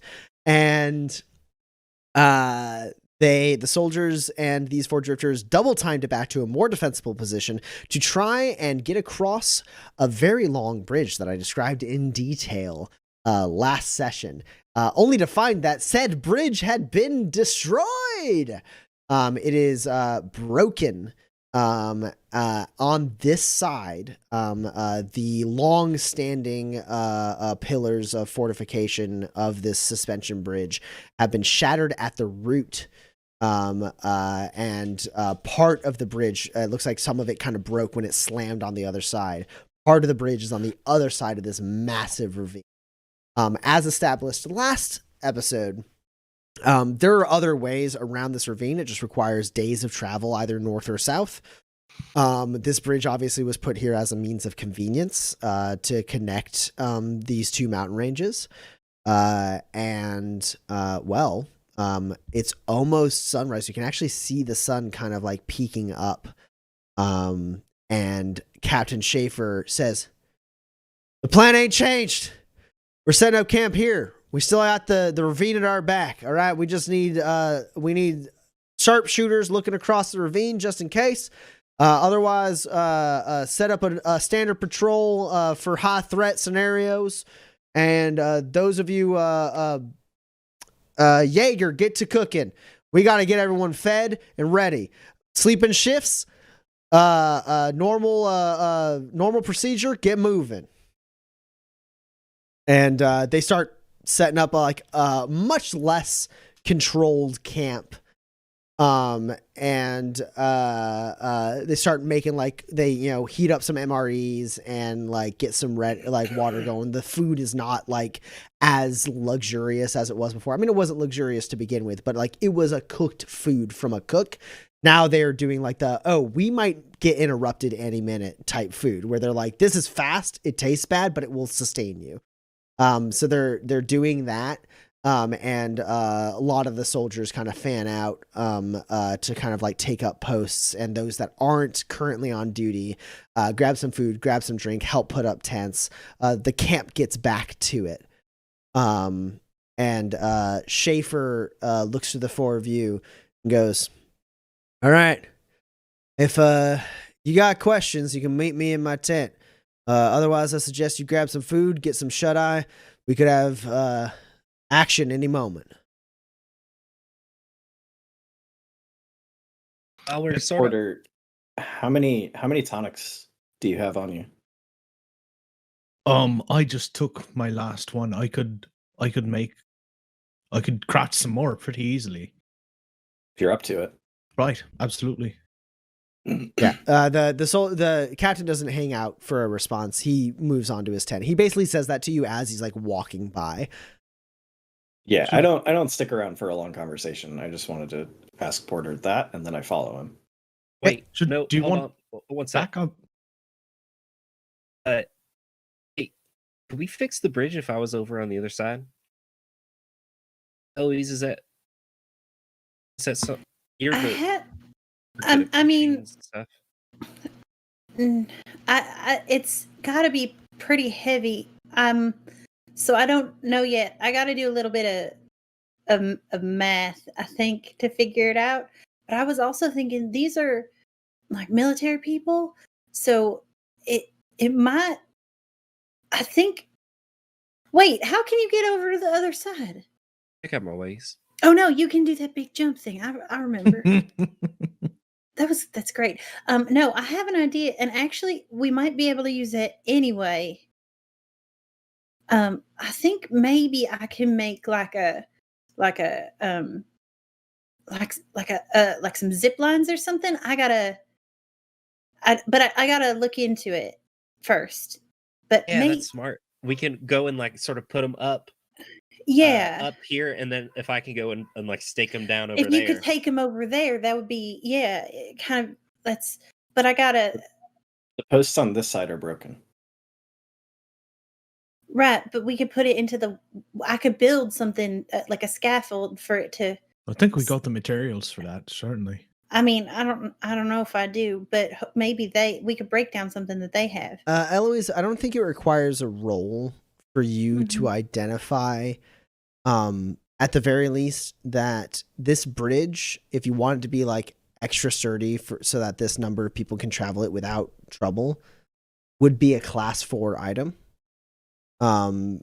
Or if you wanted it to have a chance of like, immediate maintenance in between multiple transit, it could be a class 3 item. Okay. But that means that at the very minimum, if you like cut corners and like are okay with it being maybe not actually that stable, you're looking at least a day. If you want it to be like totally stable, you're looking at about half a week, like three or 4 days of work to make it like an actual like traversable bridge. Yeah. Well, I don't know what the plan is, but like if we need to get across this bridge as soon as possible, my thought is not to repair the bridge as much as, probably some people need it. But is to sort of like create like a zip line, to like with like maybe like a motorized zip, so it could come back, because throwing it would be real hard even for Gus. So, or like a rope, but again, that's an extremely long rope. So I don't know. I want to think on it a little bit. I could maybe make a sling for the people who can't hold on. And I could probably put together some carabiners. Like a sling, right? Like you'd be carrying them a sling across the line, not like a slingshot where you. No, it would be like a little like a sling you carry a baby in, just like a little like some Okay, reinforced that makes way fabric. more sense. I got excited. Sorry. Yeah, sort of like I don't know. Have you ever heard of skiing? Ha! Showing your privilege a little bit there. It's a thing where you go up to the top of the mountain, you ride on like a seat or something. I gotta say, Eloise, you gotta work in Mount Verity in some way here. Sure. Like the resorts at Mount Verity, that you go for like your family vacation. I've heard of Mount Verity. I didn't know that was an activity. So anyway, you strap like boards to your feet and you slide down What's the a snow. vacation? But it's when you take a break from your work and you go somewhere else. What's a break from your work? Time. Okay, so anyway, in this situation, it's real hard to get up to the top of the mountain. So they build this contraption that like you sit in seats, and then there's a motorized seat that basically travels up cables up the mountain, and then like you jump off at the top, where it's like much closer to the top of the mountain, like so you like anyway, something like that maybe. And then you go back down the mountain. You just on the boards on your feet for fun. I gave you all 1 grit for excellent roleplay. Okay. Almost made me spit out my drink.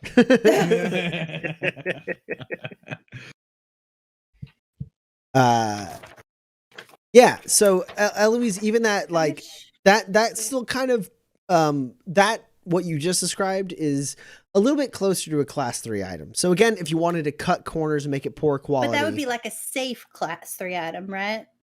Yeah. But like it basically that same kind of timetable I gave you included the notion of cutting corners to make it poor quality. You don't want to do that. You're still looking, if you don't want to cut corners and you don't want it to be like a lower quality, because I have to like braid the cable and stuff. Yeah, then you're still looking at like a day and a half with your with your Omni tool. It's like it's not out of reach. It's just that is the timetable you're working. Anyway, if I could probably get it done by tomorrow, if I have enough materials. So I guess it's just then figuring out what they want to do, and then if they're willing to do that, then that's probably like a sustainable way that could be left up here for people who are crossing this way too. I could leave levers on either side for like the on-off switch and everything. So I don't know. Anyway, it was just I was just thinking about it because I don't think that lifting the bridge is a good idea, even with all this manpower. I think that I don't think that I feel like I could make it work. What would be beneficial for Gus going to the other side would give you a lot of the raw materials you would need. Oh, because the other camp is there? No, because half of the bridge is still Half of the hanging. bridge is there. So like you got that like sturdy reinforced wood, you got the like cables, you got a lot of stuff Right. that you could work with as far as like supplies goes. Because Okay. on top of time, you need materials. Right. I have some materials, but I don't know if I have enough. Anyway, Dex, So- do you need backup to go talk to the captain? I'd welcome help, but I wouldn't say I need backup. No, I mean, I couldn't offer much in the way of, you know, fighting backup, but social backup I've got in spades. No, yes, let's go. Yeah, y'all ask for one of them pokies for me. I'll stay here and help Eloise. I'll be here while Eloise figures it out. yeah, if I can just talk to you while I'm gonna and I like take out some of my paper and start like drawing a little like schematic. Eloise, let's go ahead and have you roll machinery at a -5. Gus, you are able to assist with machinery on this if you like. Yeah, I'll help. Also at a -5. Oh well, hell. What's the point? Are you rolling for ones? Nah, I'm rolling for 3s. I was gonna Thank say, you. I thought you had some machinery.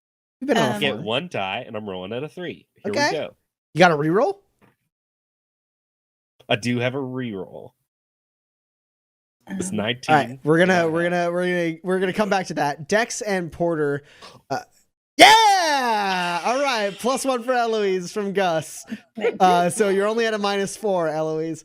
All right, Dex and Porter. Well done, Gus. Dex and Porter, you walk out towards the captain's tent, which is kind of this hexagon shaped like structure with actual like doors on it. And the doors are slightly ajar.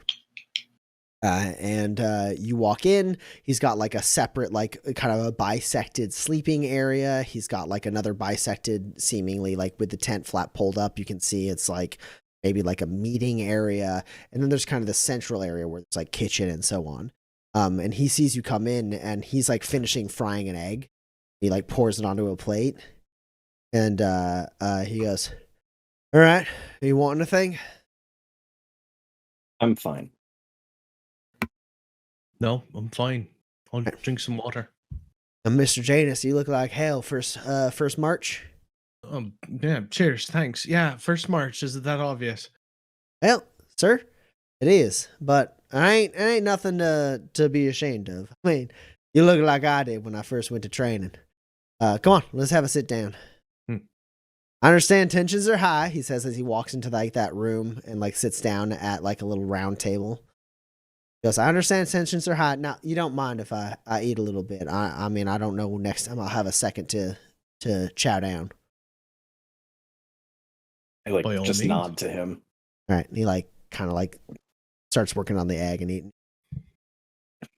I understand tensions are high. Look, Mr. Actually, I only heard your name was Dex. What's your last name? Please stop stalling. I ain't stalling, sir. I'm just trying to be polite. Dex and Mr. Janus. You ain't wrong. All right. We were ready for what we came across. We didn't know what it was we were going to come across, but we knew that we was chasing after something. What you saw there, the technology we had, we brought as a precaution. We weren't 100% sure, but we had some intelligence that implied that there might be something like that in the region.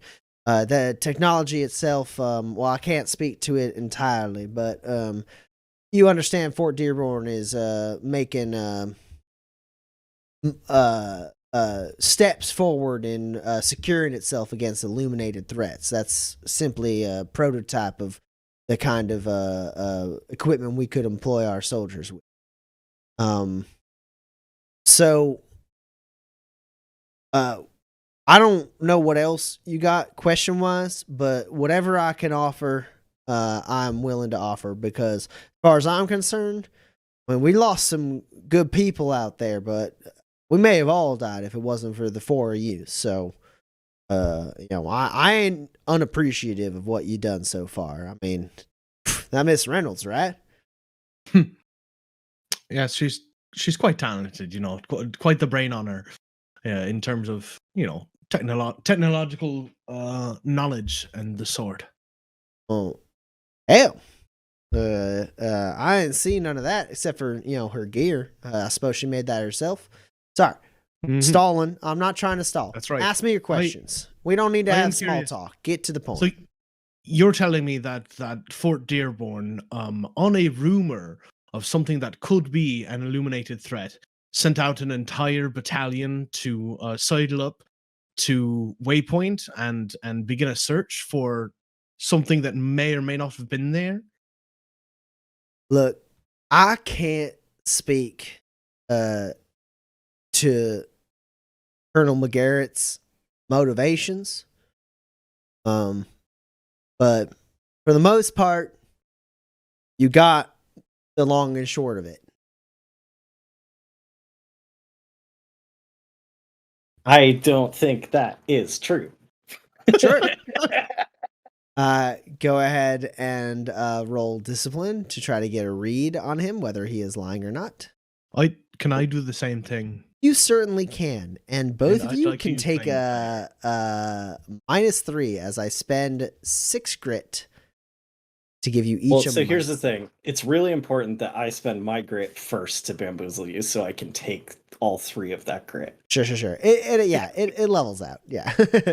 How much grit are you spending? 5. I'll spend an extra 3 on top of that.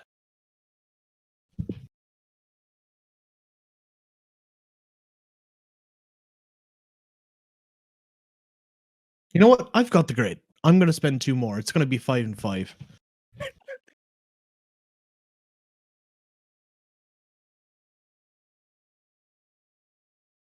No, mental math is failing me. I think I'm at 4.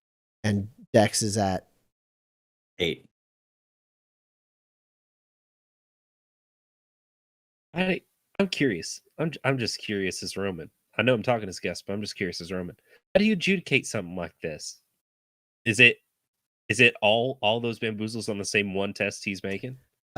technically what happens is I go first as the aggressor, and then they go second as the defender. Sorry. I think he is, in this scenario, he's rolling twice, basically. Yes. Okay. That's my question. And sorry, I'm actually at 7, right? Because he gave us 3 back. Yes. Right, so I spent down to 4, and now I've got 7. My bad. I get. Both spent 5. Yes.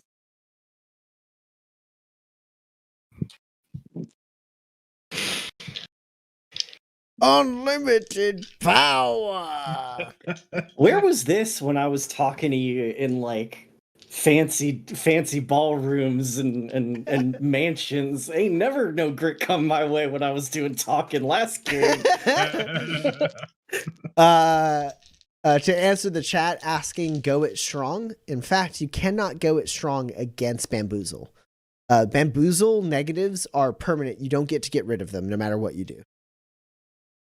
You can counter them with like my gear gives me a +2, but like go it strong specifically does not stop bamboozle. And I'm using playing the player, which means that I'm rolling manipulate, correct? Yes.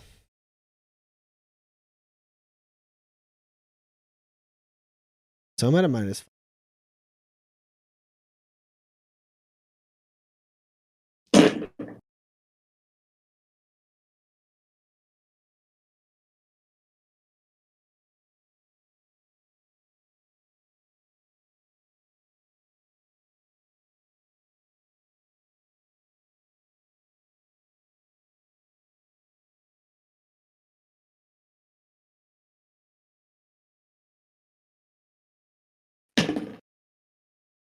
Oh, but sir, ice is the same for both.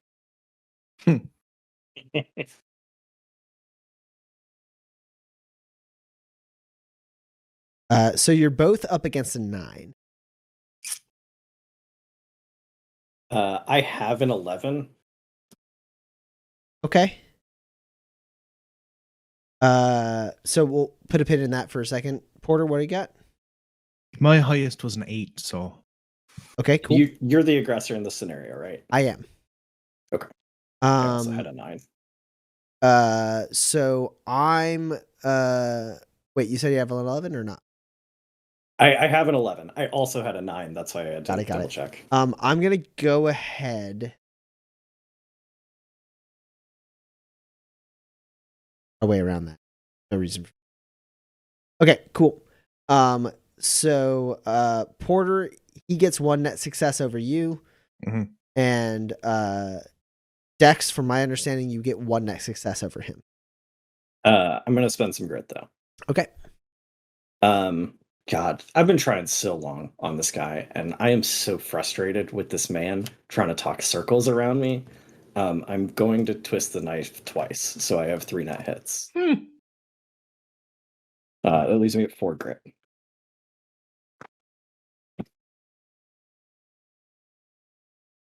Okay.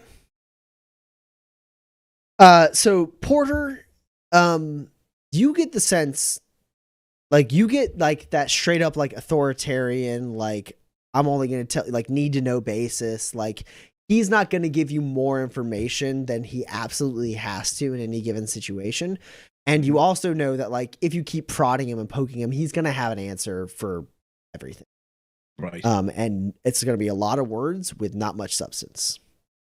It's going to be a lot of reasons for why you don't get to know what you want to know. Dex, you also get that. The other thing you get is, first off, Captain Schaefer, an extremely talented, skilled. So, like, you understand immediately, like, this dude is probably Colonel McGarrett's, like This is his guy. Yeah, this is his fucking guy. Like this dude, he's loyal and is gonna cover for Colonel McGarrett no matter what Colonel McGarrett does. Just get that sense off of him.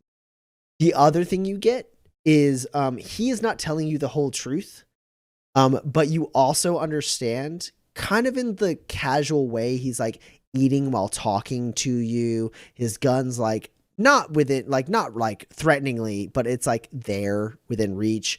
Like this is a guy who, if you push too hard on and try to demand answers too fast from, he's going to turn the camp against you. And then the 4 of you are going to have to kill 20 some odd militia soldiers in the mountains and then come back and spin a tale about how it wasn't your fault.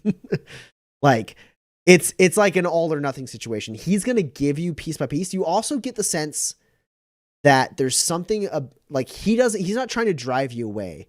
You actually realize that he is, for some reason, you don't know why, but for some reason, interested in you sticking around. So he's going to give you as much as he can. Hey, guess what? I do know why. She's out there trying to fix a bridge. He's going to give you as much as he can to like placate you for the time, and he's gonna keep like being like stick around, come to this goalpost, like I'll tell you more. So you know before he says it that he's gonna like divert a lot of this to like you gotta talk to the colonel, and to a certain point you know that is true. You know that he doesn't have all the answers. The colonel has all the answers.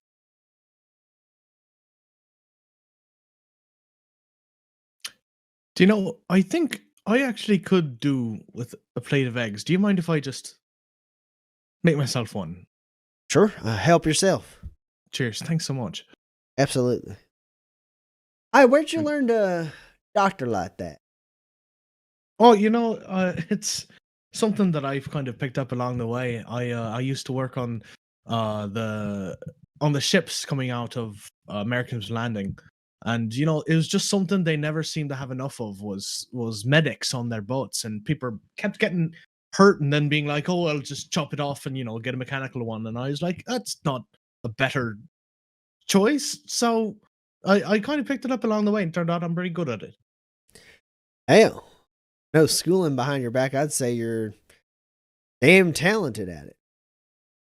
I've had some teachers along the way, even if it's not official. Yeah, I checked in with Private McKay. He's a couple days. He's going to be right as rain, ready to fight again. God, I was worried about him. He seems like a fine fellow.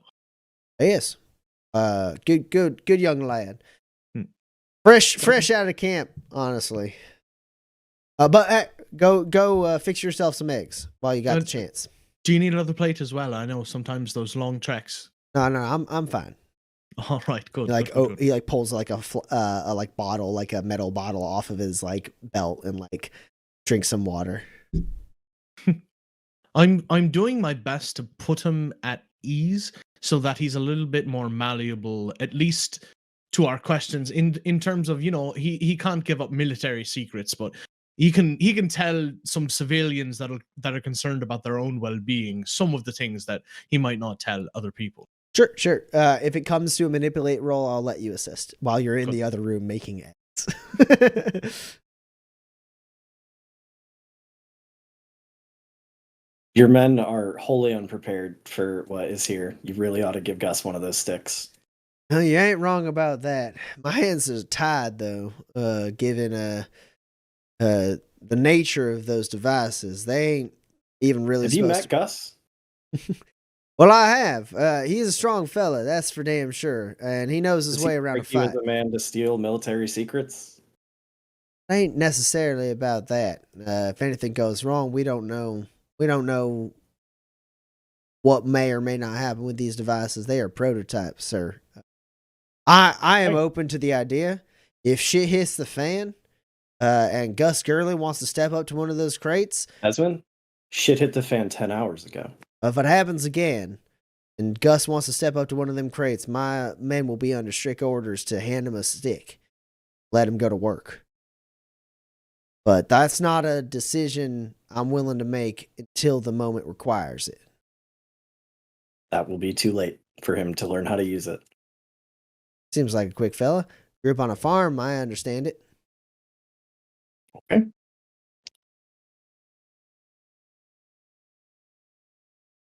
You had intel about what that thing might be. Did.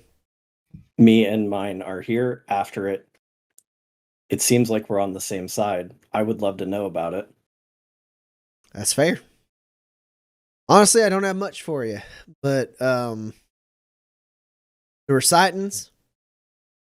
We don't know what it might be. It might be a illuminated individual with never before seen powers. Seems a bit much for me. But well, that could be the case. As far as I tell, there's all sorts of undocumented powers out there. Just waiting to be found out. This fella seems dangerous, though. I'll tell you what. You get like the slight feeling like there's lies interlaced in there. The really important thing is he says this fella, which is not what you call a dumb animal. Yeah. Absolutely. He certainly does seem dangerous. Yeah. I never seen nothing like it myself. You think of anything else? I'd love to hear it. Absolutely. I mean, the way you all comported yourself there. I mean, I know drifters know their way around a fight, but I mean, even the most seasoned drifter would balk at something like that. But y'all stepped in and you did work. And I appreciate that. You saved a lot of good people's lives out there. Now that thing's going to come back, right? all the intel I got on it indicates it's going to move back on us at some point. I think. Why? I don't know. It's got a need for violence or something. I don't know. It kills, but it don't eat, and it sustains off the kills. I don't pretend to understand it, but it's out there. It's violent, and it caught our scent. So everything I know is indicating it's going to move on us again at some point. I think it's in our best interest for us to move along the ridge, take a longer, slower trip to Waypoint. We're talking weeks of travel. Are people up for that? We can handle it. All right. Seems the best way. Unless y'all got some drifter trick up your sleeve. I don't have any other suggestions. How much rope did you bring? Not enough. Okay.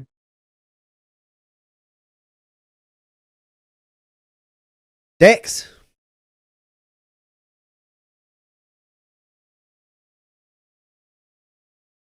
That Miss Reynolds, you got running with you.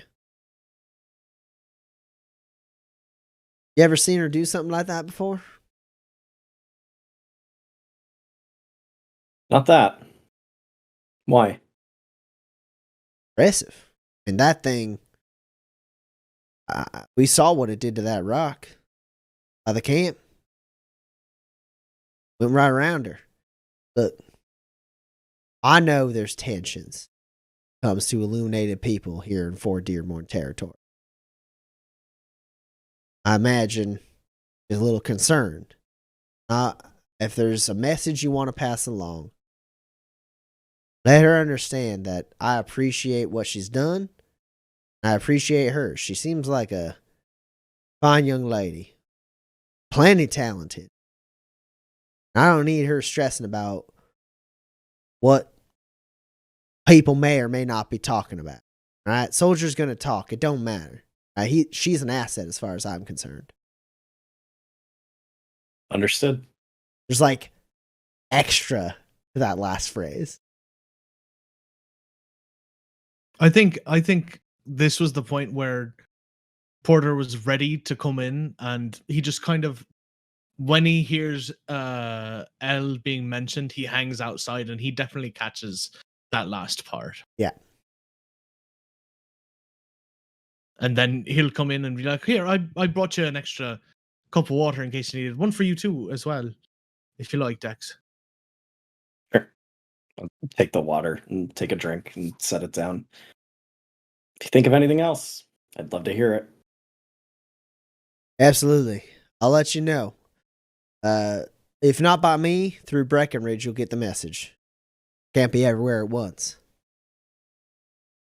Of course. I'll leave you to breakfast. And I nod at Porter to indicate that I am leaving. You can take the And I plate leave. with you, Mr. Janus. Oh, I was gonna settle in if that's all right. Sure. I don't have much time.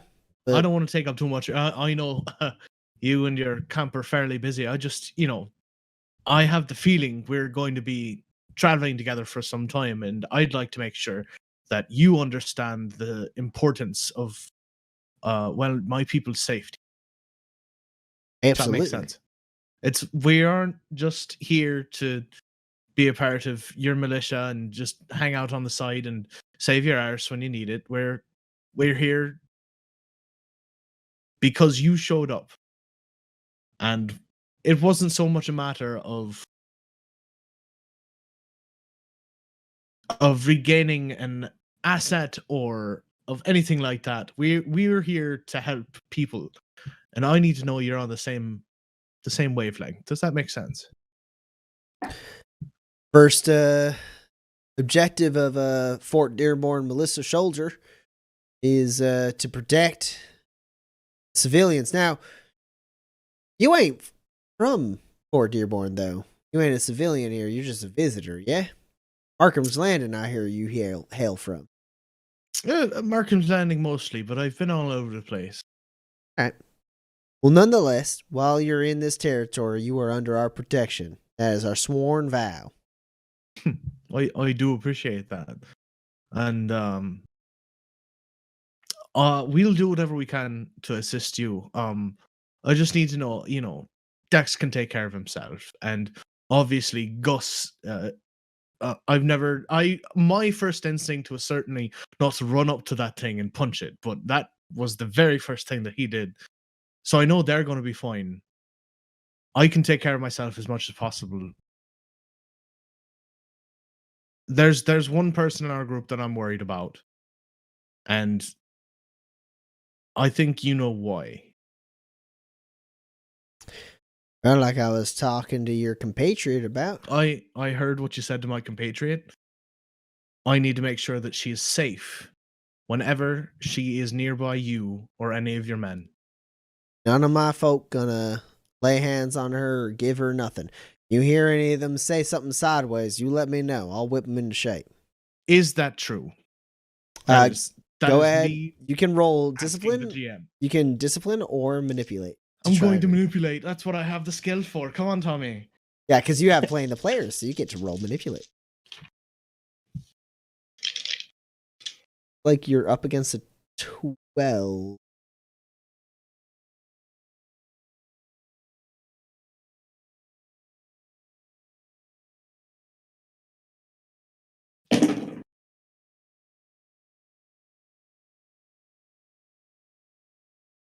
Okay. I don't have a reroll, but that's fine. I've got 2 12s, and I believe I am the aggressor in this, correct? Yeah, absolutely. Nice. So you got 2 12s. You lured him into this conversation, this part of the conversation. You made the like intuitive attack on him. No, it's not true. He will reprimand his soldiers if they do anything. He will do whatever it takes to make you think he's on your side. When it comes to Eloise as a person to be given the same values as other, but there's that simmering kind of like just the way he references her, the look on his face when he says like Miss Reynolds, like you realize like this dude's got some prejudice when it comes to illuminated. All right. Good to know. And she's very good. This is Porter speaking again. She's very good with technology, and I think those. I think Gus called them pokies. They seem to be pretty effective against the thing. If you need somebody to take a look at them and amp them up, I know Eloise will be up to the task.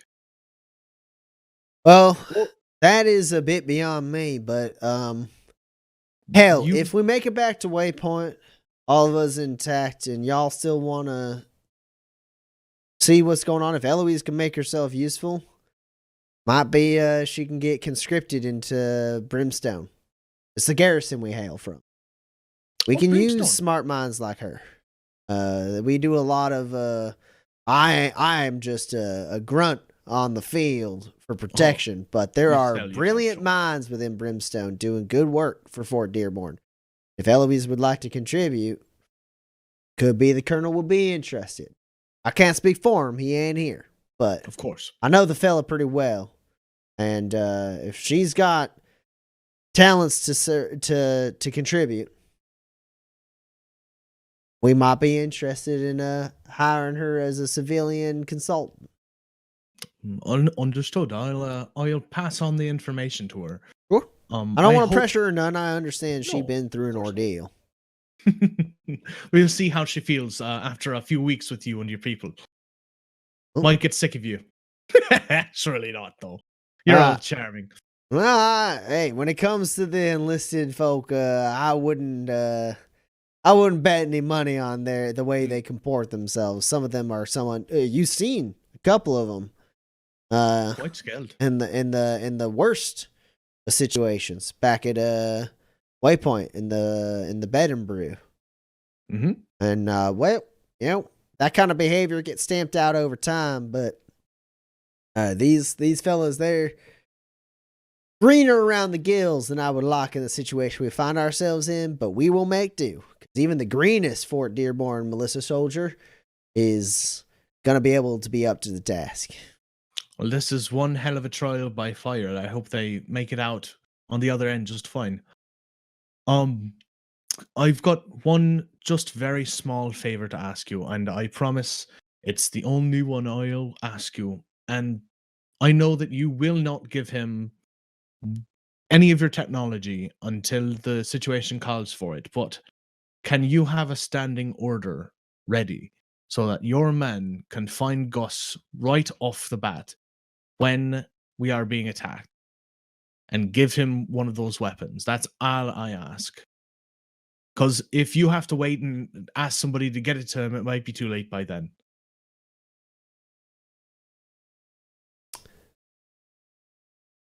Trying to decide if I want to use. I don't think so. He nods, goes, "That ain't a half bad idea. I'll come up with an order for it. Put it together. I mean, you should tell Mr. Gurley he should make his way towards where we got the supplies. It will make it easier, but they got We'll multiple. meet you halfway. They got orders with them things, and if Gurley ain't around, they're probably just going to use it themselves. They've been trained that way. But Right. I can add the contingency. Sure. I quite appreciate that. Seems, from what I understand, he's been asking everyone if he can get his hands on one of them things. I mean, he's fascinated by the things. I've never seen anything like it, and I can tell you neither has he.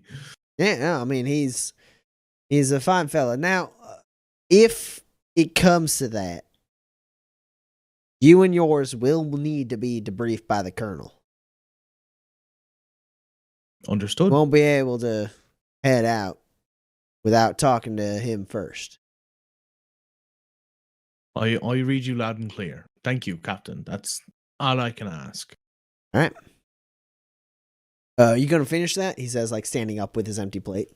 I insist. Please take the rest of it. All right. He pulls your plate onto his, forks over the last of like your food as he like sets it in a like washer that immediately like kind of turns and folds the plates over and starts washing them. And he goes, "All right. Well, if you're heading out, I got things to attend to, but I can't leave you here in the tent." No, I'd imagine not. The things I could get into in here. Thanks, Captain. I do appreciate your speaking to me. All right.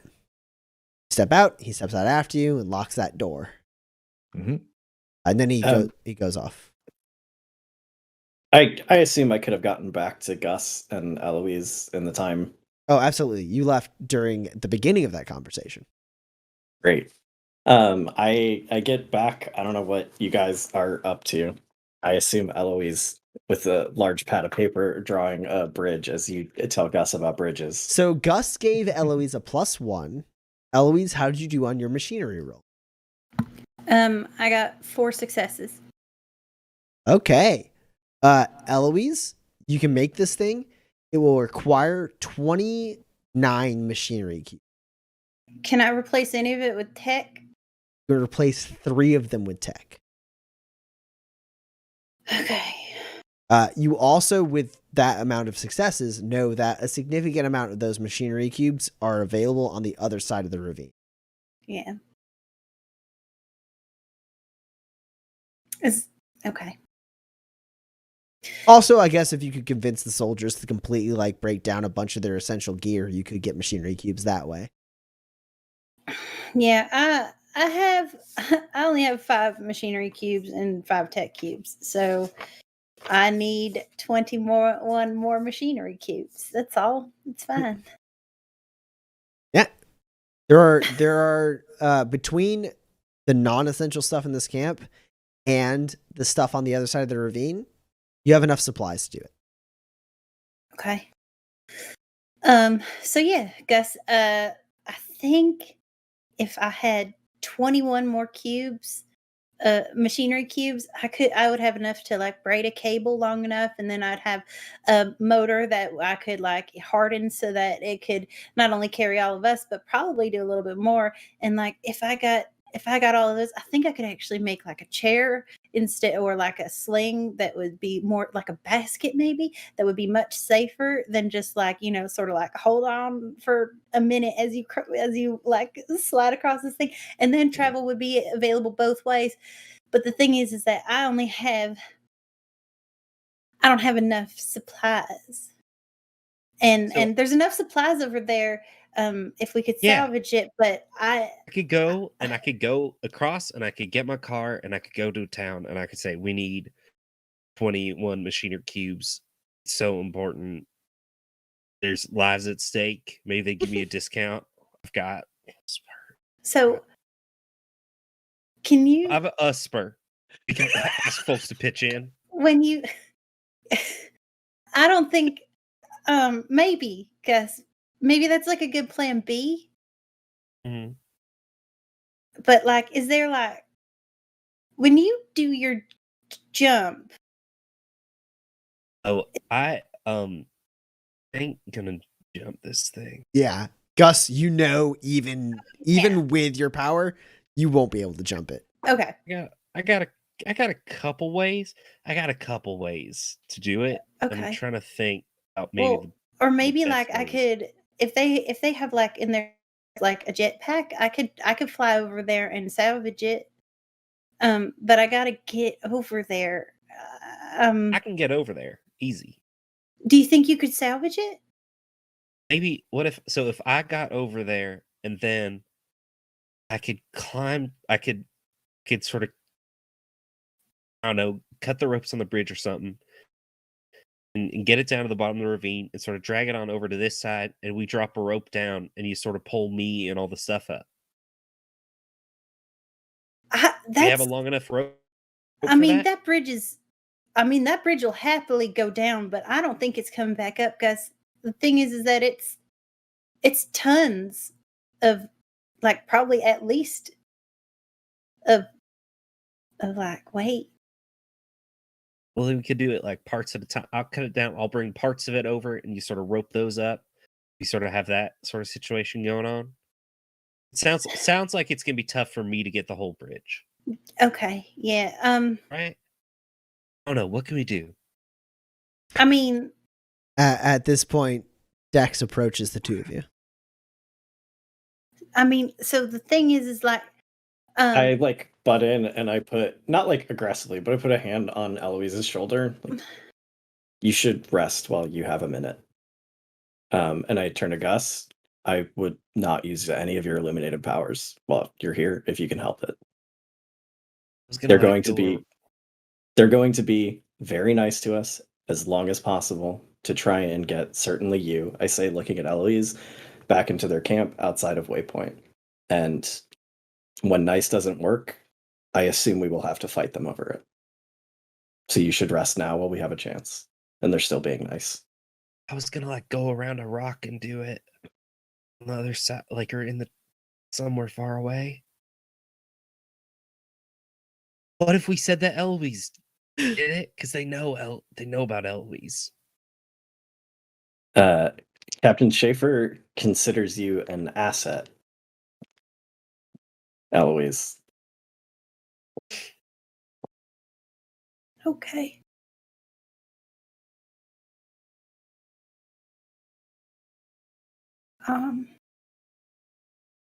I guess I'll go lay down then. I think that's a good idea. I can make a bridge if I have 21 more cubes. I can make a bridge. Okay. Yeah, well, They're getting ready to hunker down for a week's-long hike back to Waypoint. Okay, I'm gonna go lay down then. And I'll go find a tent, I guess. I'm tempted to make you roll to fall asleep, but I'll just go ahead and say it's not a great sleep. It's mechanically a good enough. I've been awake for over 48 hours. You're so exhausted. I feel like no matter how I was gonna make you roll with like a +6 or 7, but I think in general, I'll just say like you rest, but it doesn't come easy. It's only based on the fact that you are so exhausted. Like, you close your eyes and it's like a balm. It hurts. It hurts to close your eyes while it still also feels good because your eyes are so dried out and pained. And then you relax a little bit and you listen to the camp around you for longer than you want to.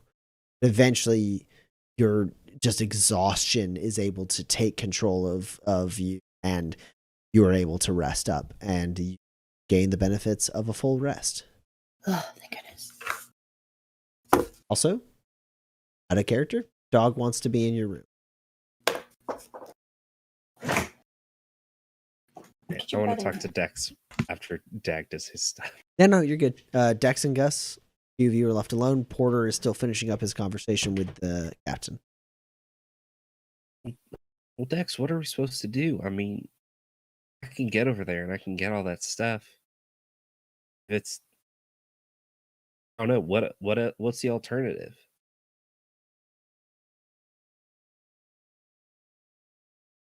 Schaefer, I don't know if he's trying to bait us into it or if it's just a play he has in his back pocket, but he seems prepared,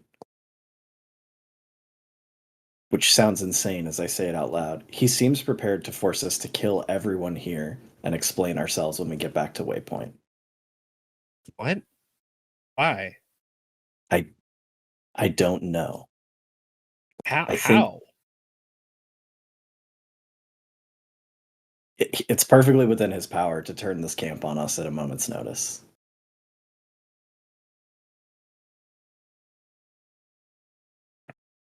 Yeah. I Yes, but then something so I about guess this even thing. if we won, then there's no good way to say, "Hey, this is what happened." Exactly. Something about this thing out here. I don't. He knows more than he's saying. And he's going to keep knowing more than he's saying until he absolutely has to say it. I get the sense he wants us to keep us close because we're more capable than his soldiers, and also because he's seen how powerful Eloise is. He wants her for something. And if he can get that without having a fight about it, I think he prefers that, but he's ready to have a fight about it. Well, then what if I could get she and I out of here?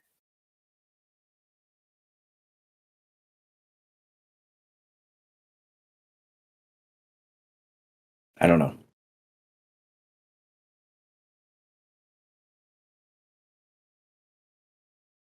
Right? We make a run for it. We can make a run for it across that ravine. There's no way they catch us. I don't have a good enough sense as to whether he wants Eloise because she's powerful and they could do something with it, or he hates Eloise because she's illuminated and he wants her gone. And in the event that you run for it and he hates her, they'll shoot you.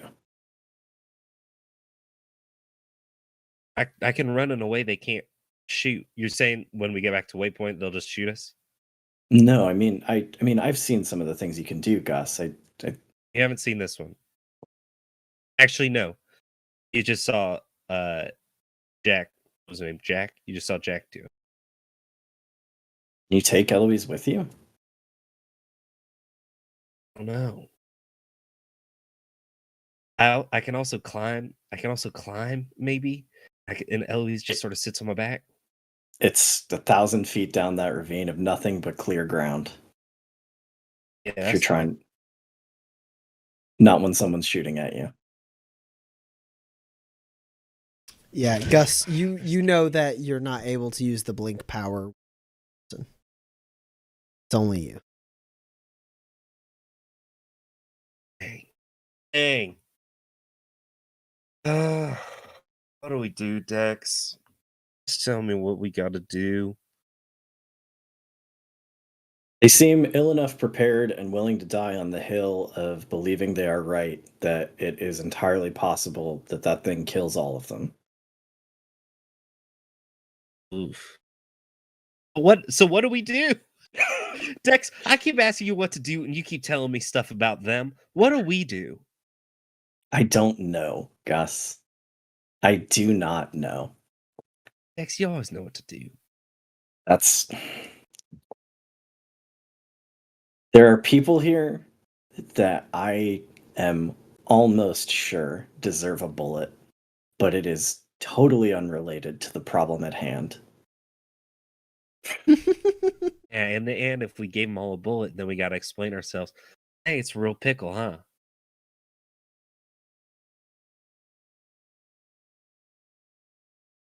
Everything I have learned and everything I have trained to do has not prepared me to think my way out of this one, Gus. Sorry. Same.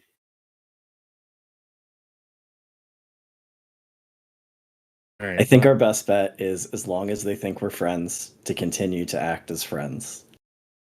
And if push comes to shove, be ready to fight them.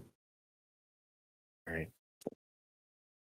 They might give you a stick if that thing comes back. You know, I didn't want to be like, what was that thing that we said the other day? Broken record? Was that a broken, whatever we said? I didn't want to be like that. I was curious because Porter felt like he wanted a lot, and I wanted a little bit. Like, yeah, I prefer to use my fist, but I don't know, could be interesting. Could find out some stuff. Anyways, let's go to bed. That sounds good. We should sleep in shifts. Yeah, that's fair. I feel fine. You go first. Okay, I'm gonna get a quick couple hours. Yeah. Dex, you split off to go rest. Gus, you're there alone for. I do rest, like not like uncomfortably close, but within eyesight of Eloise. Yeah, absolutely. Your guys is like Breckenridge and his people set up like a little area that's like, this is Drifter Town. And you got like 3 little tents. It's not even full tents. It's like lean-tos that like all 4 of you are kind of in like a small like makeshift camp. Yeah, so Dex and Eloise are resting. Gus, you're there for a moment, kind of looking out, and you like are watching people, and you're not without Dex for very long before Porter rejoins you.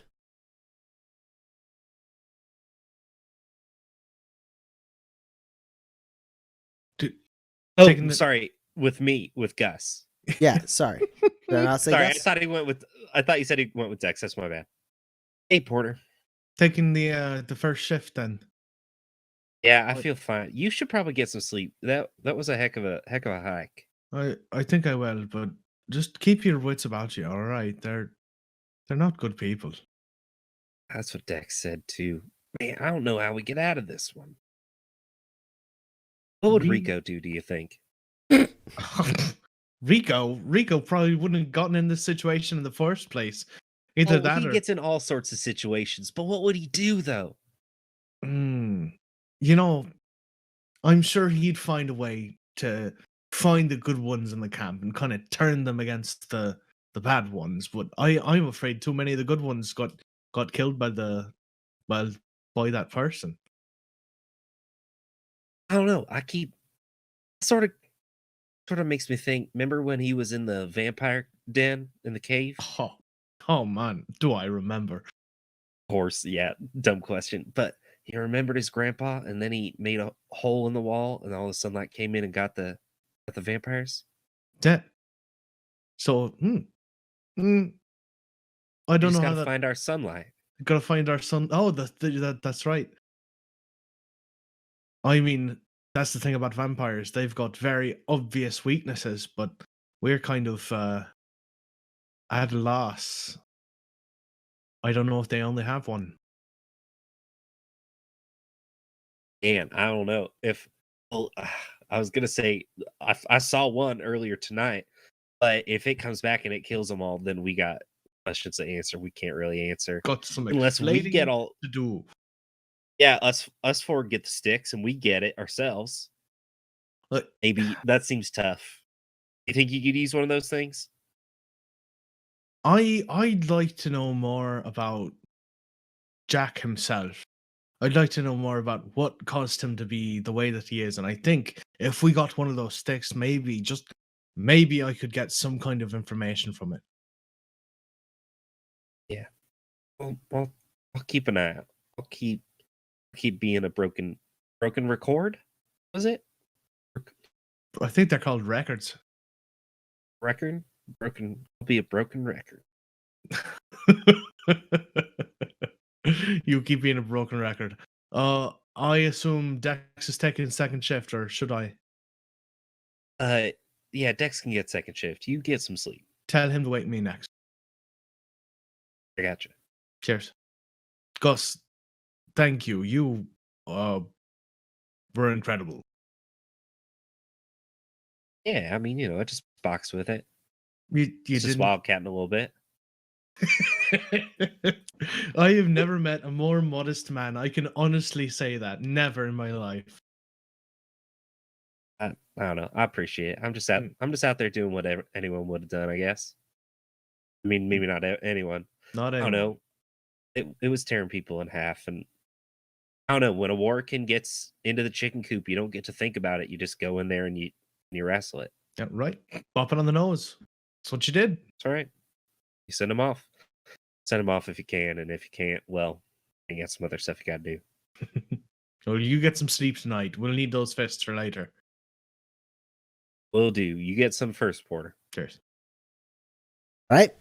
So you're all able to get rests. Gus, you wake up Dex. Dex, you wake up Porter. Porter, Well- you probably don't wake up Eloise. I probably stay awake, and I'll work on some things if I can during. Yeah, absolutely. You wanted to make those healing tonics. Right. I'd like to do a couple of things if I can. I definitely want to do the healing tonics, so I'll do that first. Okay, roll first aid.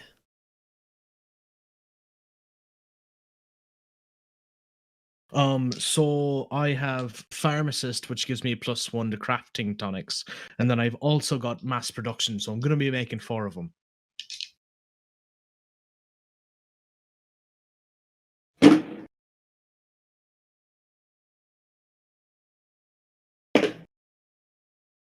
Ooh, come on. It's only 2 successes. Okay. It's just a class 1 tonic, right? Just 3 hit points. It is. So you spend 1 first aid cube, do the thing. Right. And then you do, in fact, succeed. So you make, with 1 roll, you make excellent quality healing tonic. Make Excellent. 4 of them because you have mass production, which is a thing I let stay in the game that breaks the game. I love it. And then the other thing I'd like to do, if I can do it, I might have to do this in my tent for secrecy. But I'd like to stay up and make sure that I'm keeping an eye on everybody.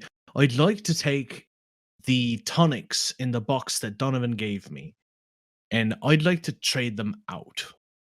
I'd like to fill those vials with something that looks exactly the same, and then take what's in the vials and put them in something else. All right. You've been through a lot, Porter. You have Mhm. wound modifiers? No.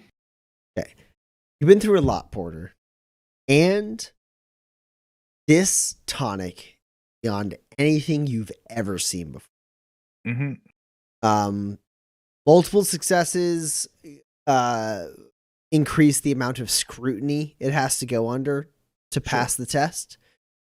I'm gonna put this at a -5 first aid.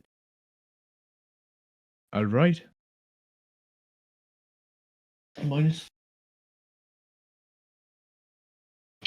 Because it's not just about making a liquid that looks the same to the naked eye. It's about also injecting the right proteins and shit that's gonna maybe fool some sensors and stuff like that. That's fine. Since I am technically salvaging in a way this tonic, does my pharmacist still apply? You're not salvaging. You are replacing. All right. That's fine. That's fine.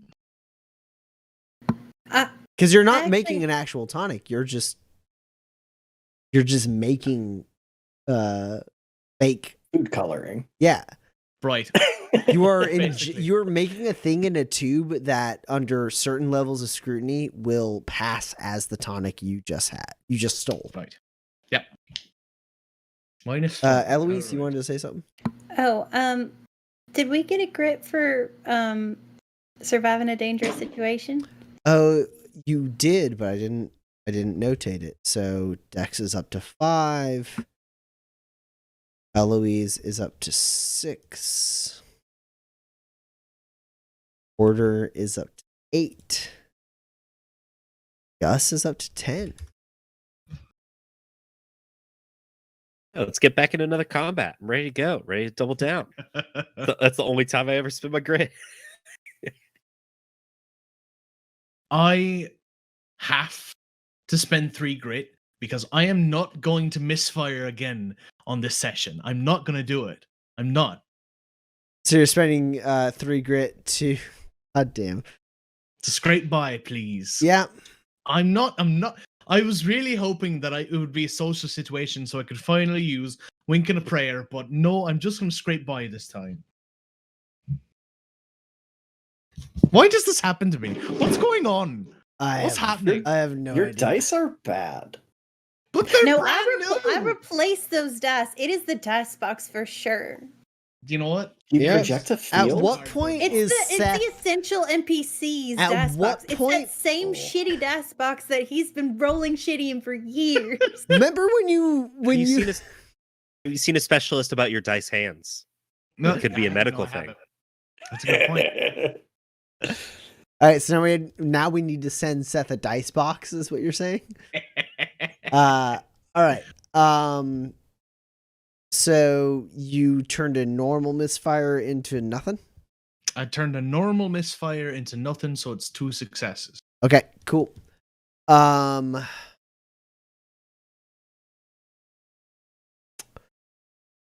So definitely by sight looks the same. That part's easy. Like very rudimentary, extremely rudimentary. Like if they put it in a med kit and have time, you're fucked.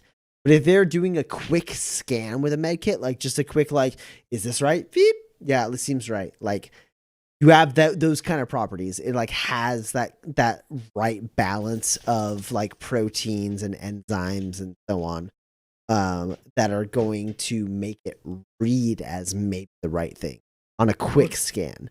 But there's no substance to what you put in there, which means when they scan it, like if they have the time to observe it in detail, you're screwed. I've got a plan for that. That's fine. Cool. But you do that, and you take the lockbox, you put in the fake tonics, you close it shut, you take the 3 doses of that actual tonic, and you put it in your normal. Perfect.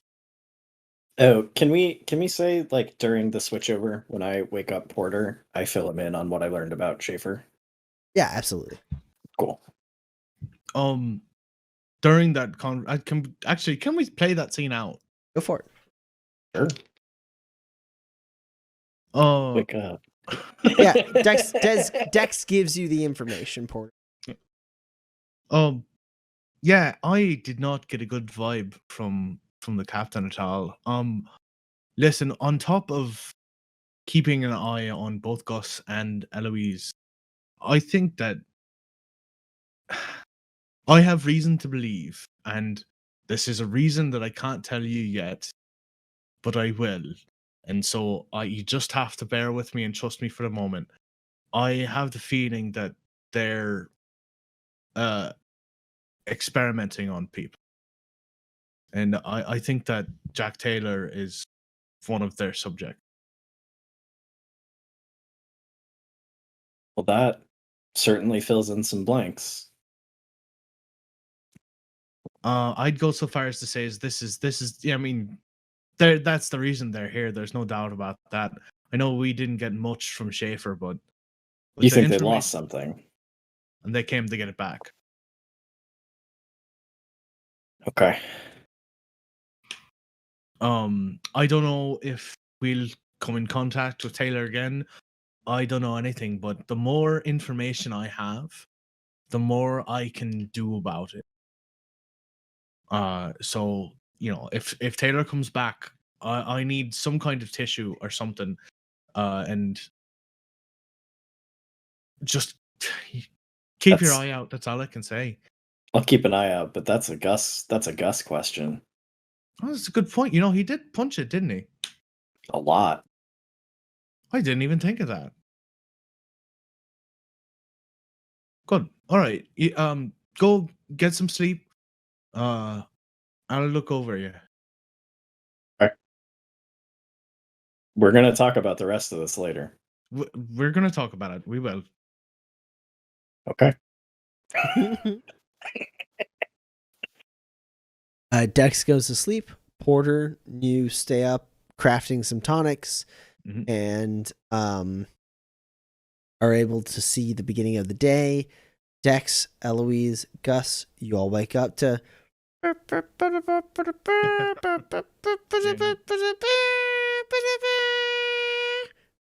like they want to get cut in half. Thank God they brought the shitty tinny speaker when they broke down the camp in a hurry. Thank goodness. And that's where we're gonna end tonight's session. Hey, Eloise, we got some tech and machinery cubes over here for you. Non-essential. It's like you don't want me to settle a matter with a gun, Tommy. All right. You settled a matter with a gun. It was attacking us, and then it wasn't because you shot it a bunch. Yeah, we'll get to that.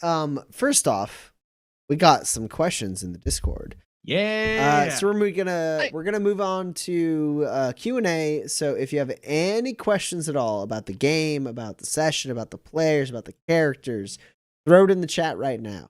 But I have a quick question. Ooh. Can we get to on-stream questions before we go to Discord questions? I have a quick question for you, Tommy.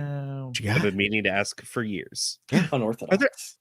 Are there chickens on Manifest? So there was a significant amount of creatures like horses and dogs and cats and other things that were brought from the home world, put on Manifest, and have since sustained life, either through human intervention or just through their own proliferation. There's nothing to say there aren't chickens. Okay, so like chickens and pigs probably could have made it, but cows maybe not, and that's why we have Odags. I remember specifically it was early in the sessions for series 1 that I don't have to talk like this anymore. I need to get out of this. I was wondering about that. You're stuck.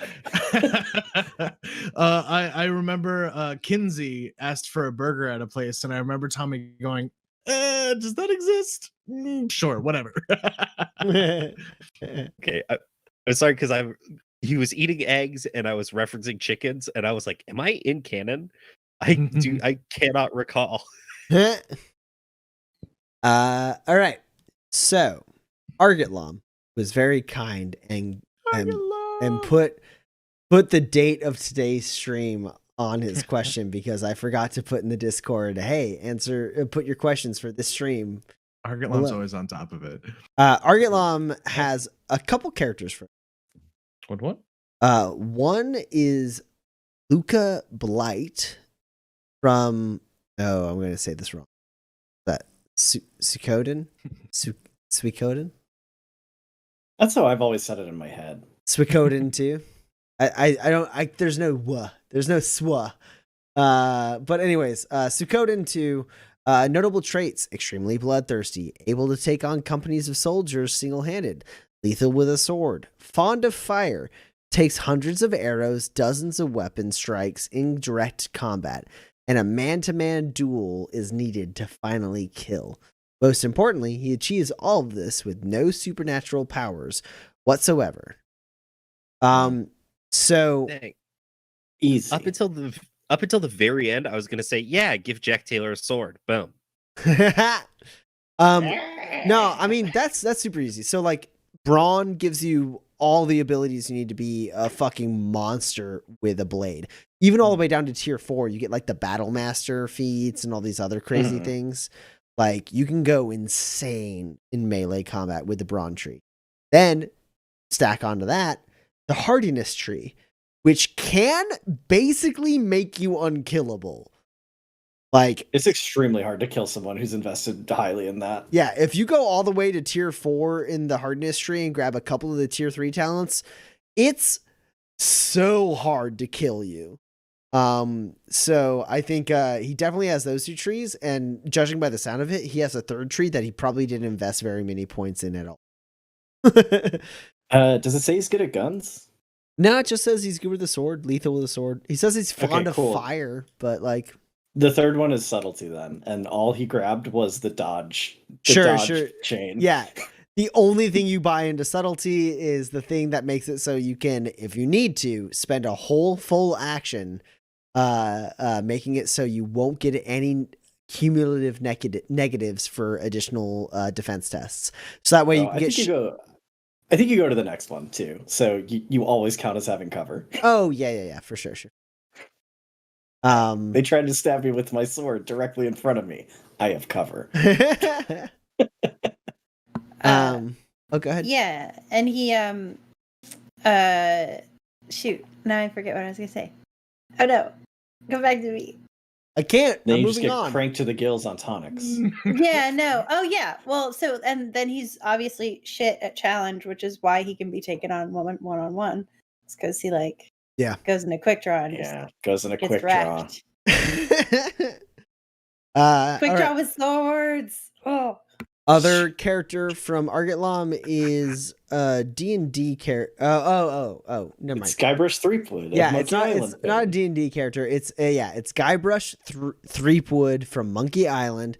He's a master swordsman. He has disarming wit. He's a capable sailor, and he's very good at solving puzzles.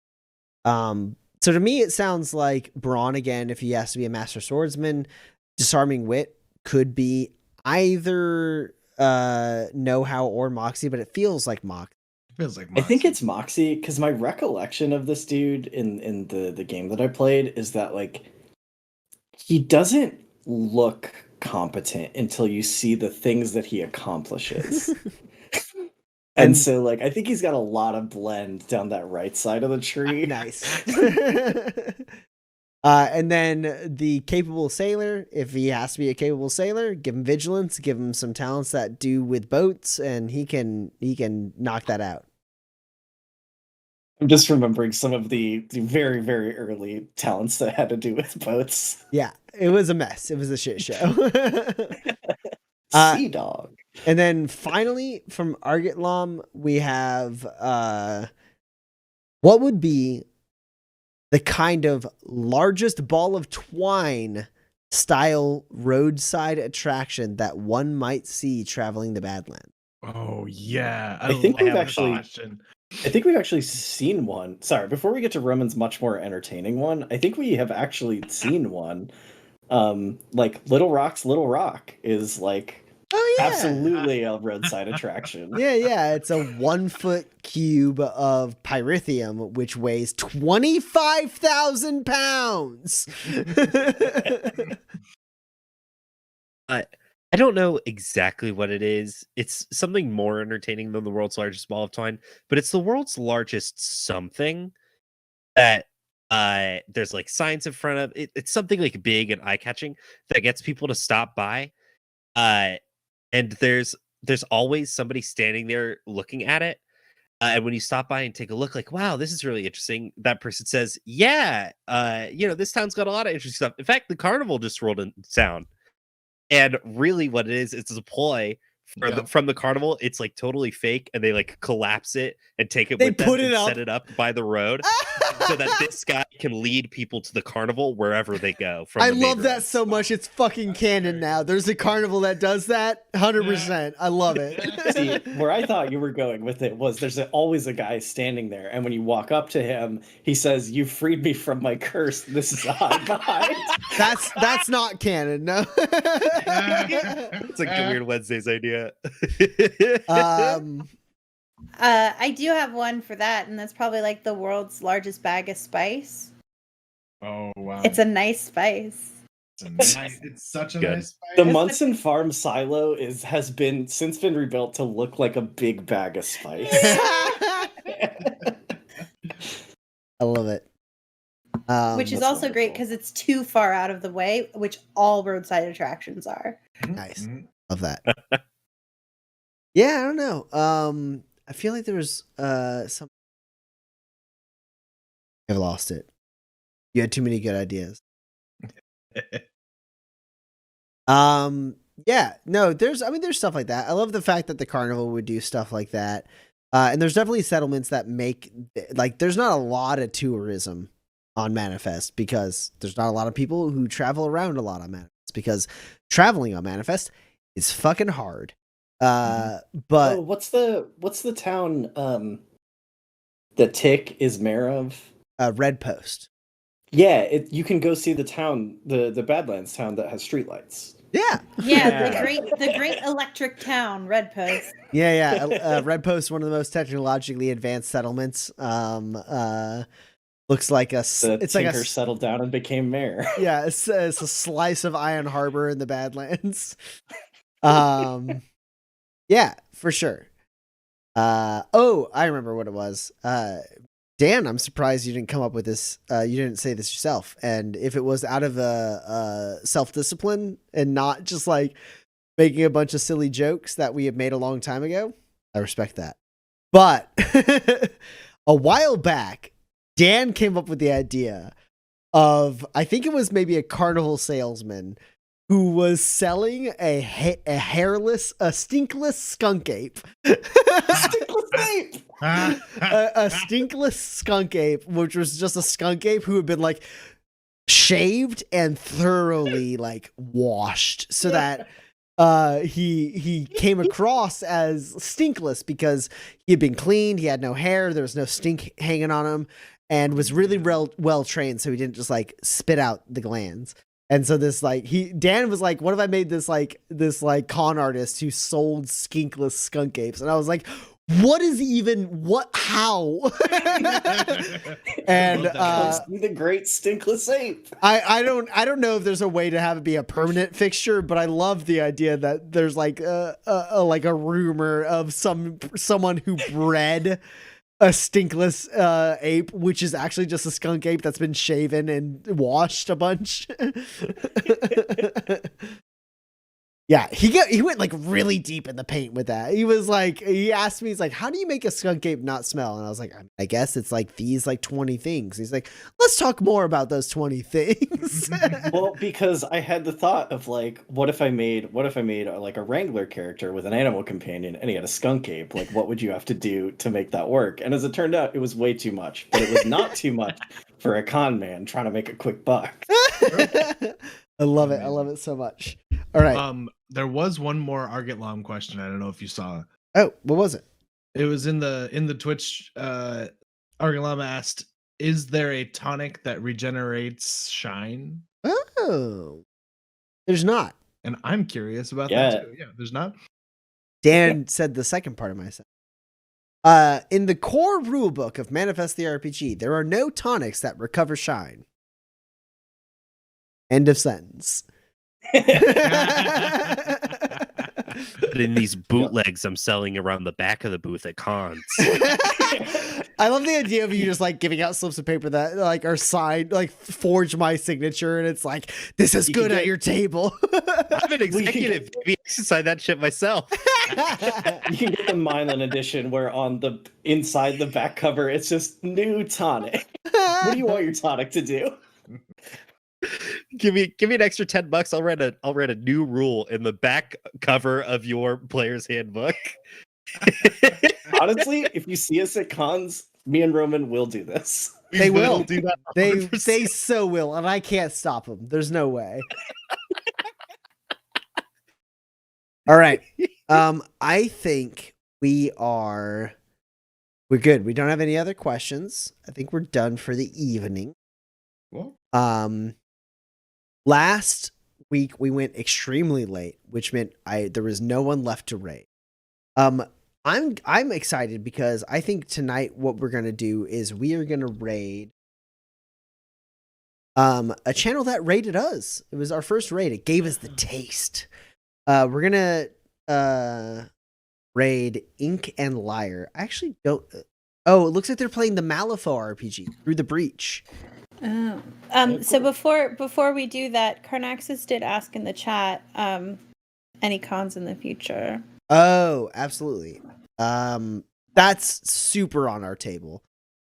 We want to go to cons, especially once we have a physical product for the book. Are planning on shilling that at cons. But And all the merch that like you guys tell us that you want. we are also extremely cautious about COVID. We don't want to support anything that puts people in a dangerous position during COVID. There are a lot of cons that are talking about kicking it off in the winter of this year. If it feels right and they still have registrations open and we have a physical product, there's a very good chance we'll go to some of those cons. But we don't want to make any promises because the COVID situation is so wild and so important to take seriously. So we don't want to make any promises. I know, for instance, like Gen Con is a convention that is like not canceled, but they haven't actually done any registration for any of their vendors. They're kind of playing it by ear. So we're going to kind of follow their lead. Yeah, we're going to I think the first one that I feel pretty safe saying, like, if nothing really goes like ass over tea kettle, it's probably like C2E2 next year. Not this one that's coming in December, but the one that they're doing in like The 2022. yeah. I think that's the first one that I'm pretty sure we're just gonna like definitely. Like, I mean, definitely with a very like broad definition of definitely. Things don't go all the stand on it. Yeah. God, I hope not. I watched that. It was ick. We didn't finish it though. Nope. All right, cool. Maybe they get out of it. So we are gonna raid Ink and Liar. It looks like they're playing the Malifaux RPG. It's kind of like a steampunk horror RPG. They have some cool miniatures you should check out. We don't know a lot about this channel. They rated us a couple weeks ago, and it felt really good, and that's what had us start rating other RPG channels. They're running an RPG right now. We have no idea what we're jumping into, but throw them some love. Enjoy the show if it's your taste. If it's not, that's all good. And we are going to be back April 6th, next Tuesday, 8:00 p.m. We are going to also be throwing, we're going to keep up with the YouTube. So if you're just tuning in now and you missed this episode and you don't want to watch it on Twitch for whatever reason, we'll have it on YouTube by this weekend. And don't forget to follow, like, subscribe. Subscribe. Yeah. We love Manifest you. RPG, do it. Do it. We love you. Smash it.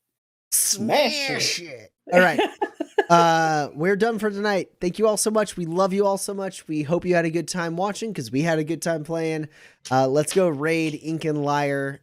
Throw them some of our love. It went by so fast. And Crazy. yeah, have a good night, everyone. Give them some porters in the chat. Yeah. Throw them some porters in the chat. What? All right, here we go. Rating in 3, 2, 1, go. Bye. Ah!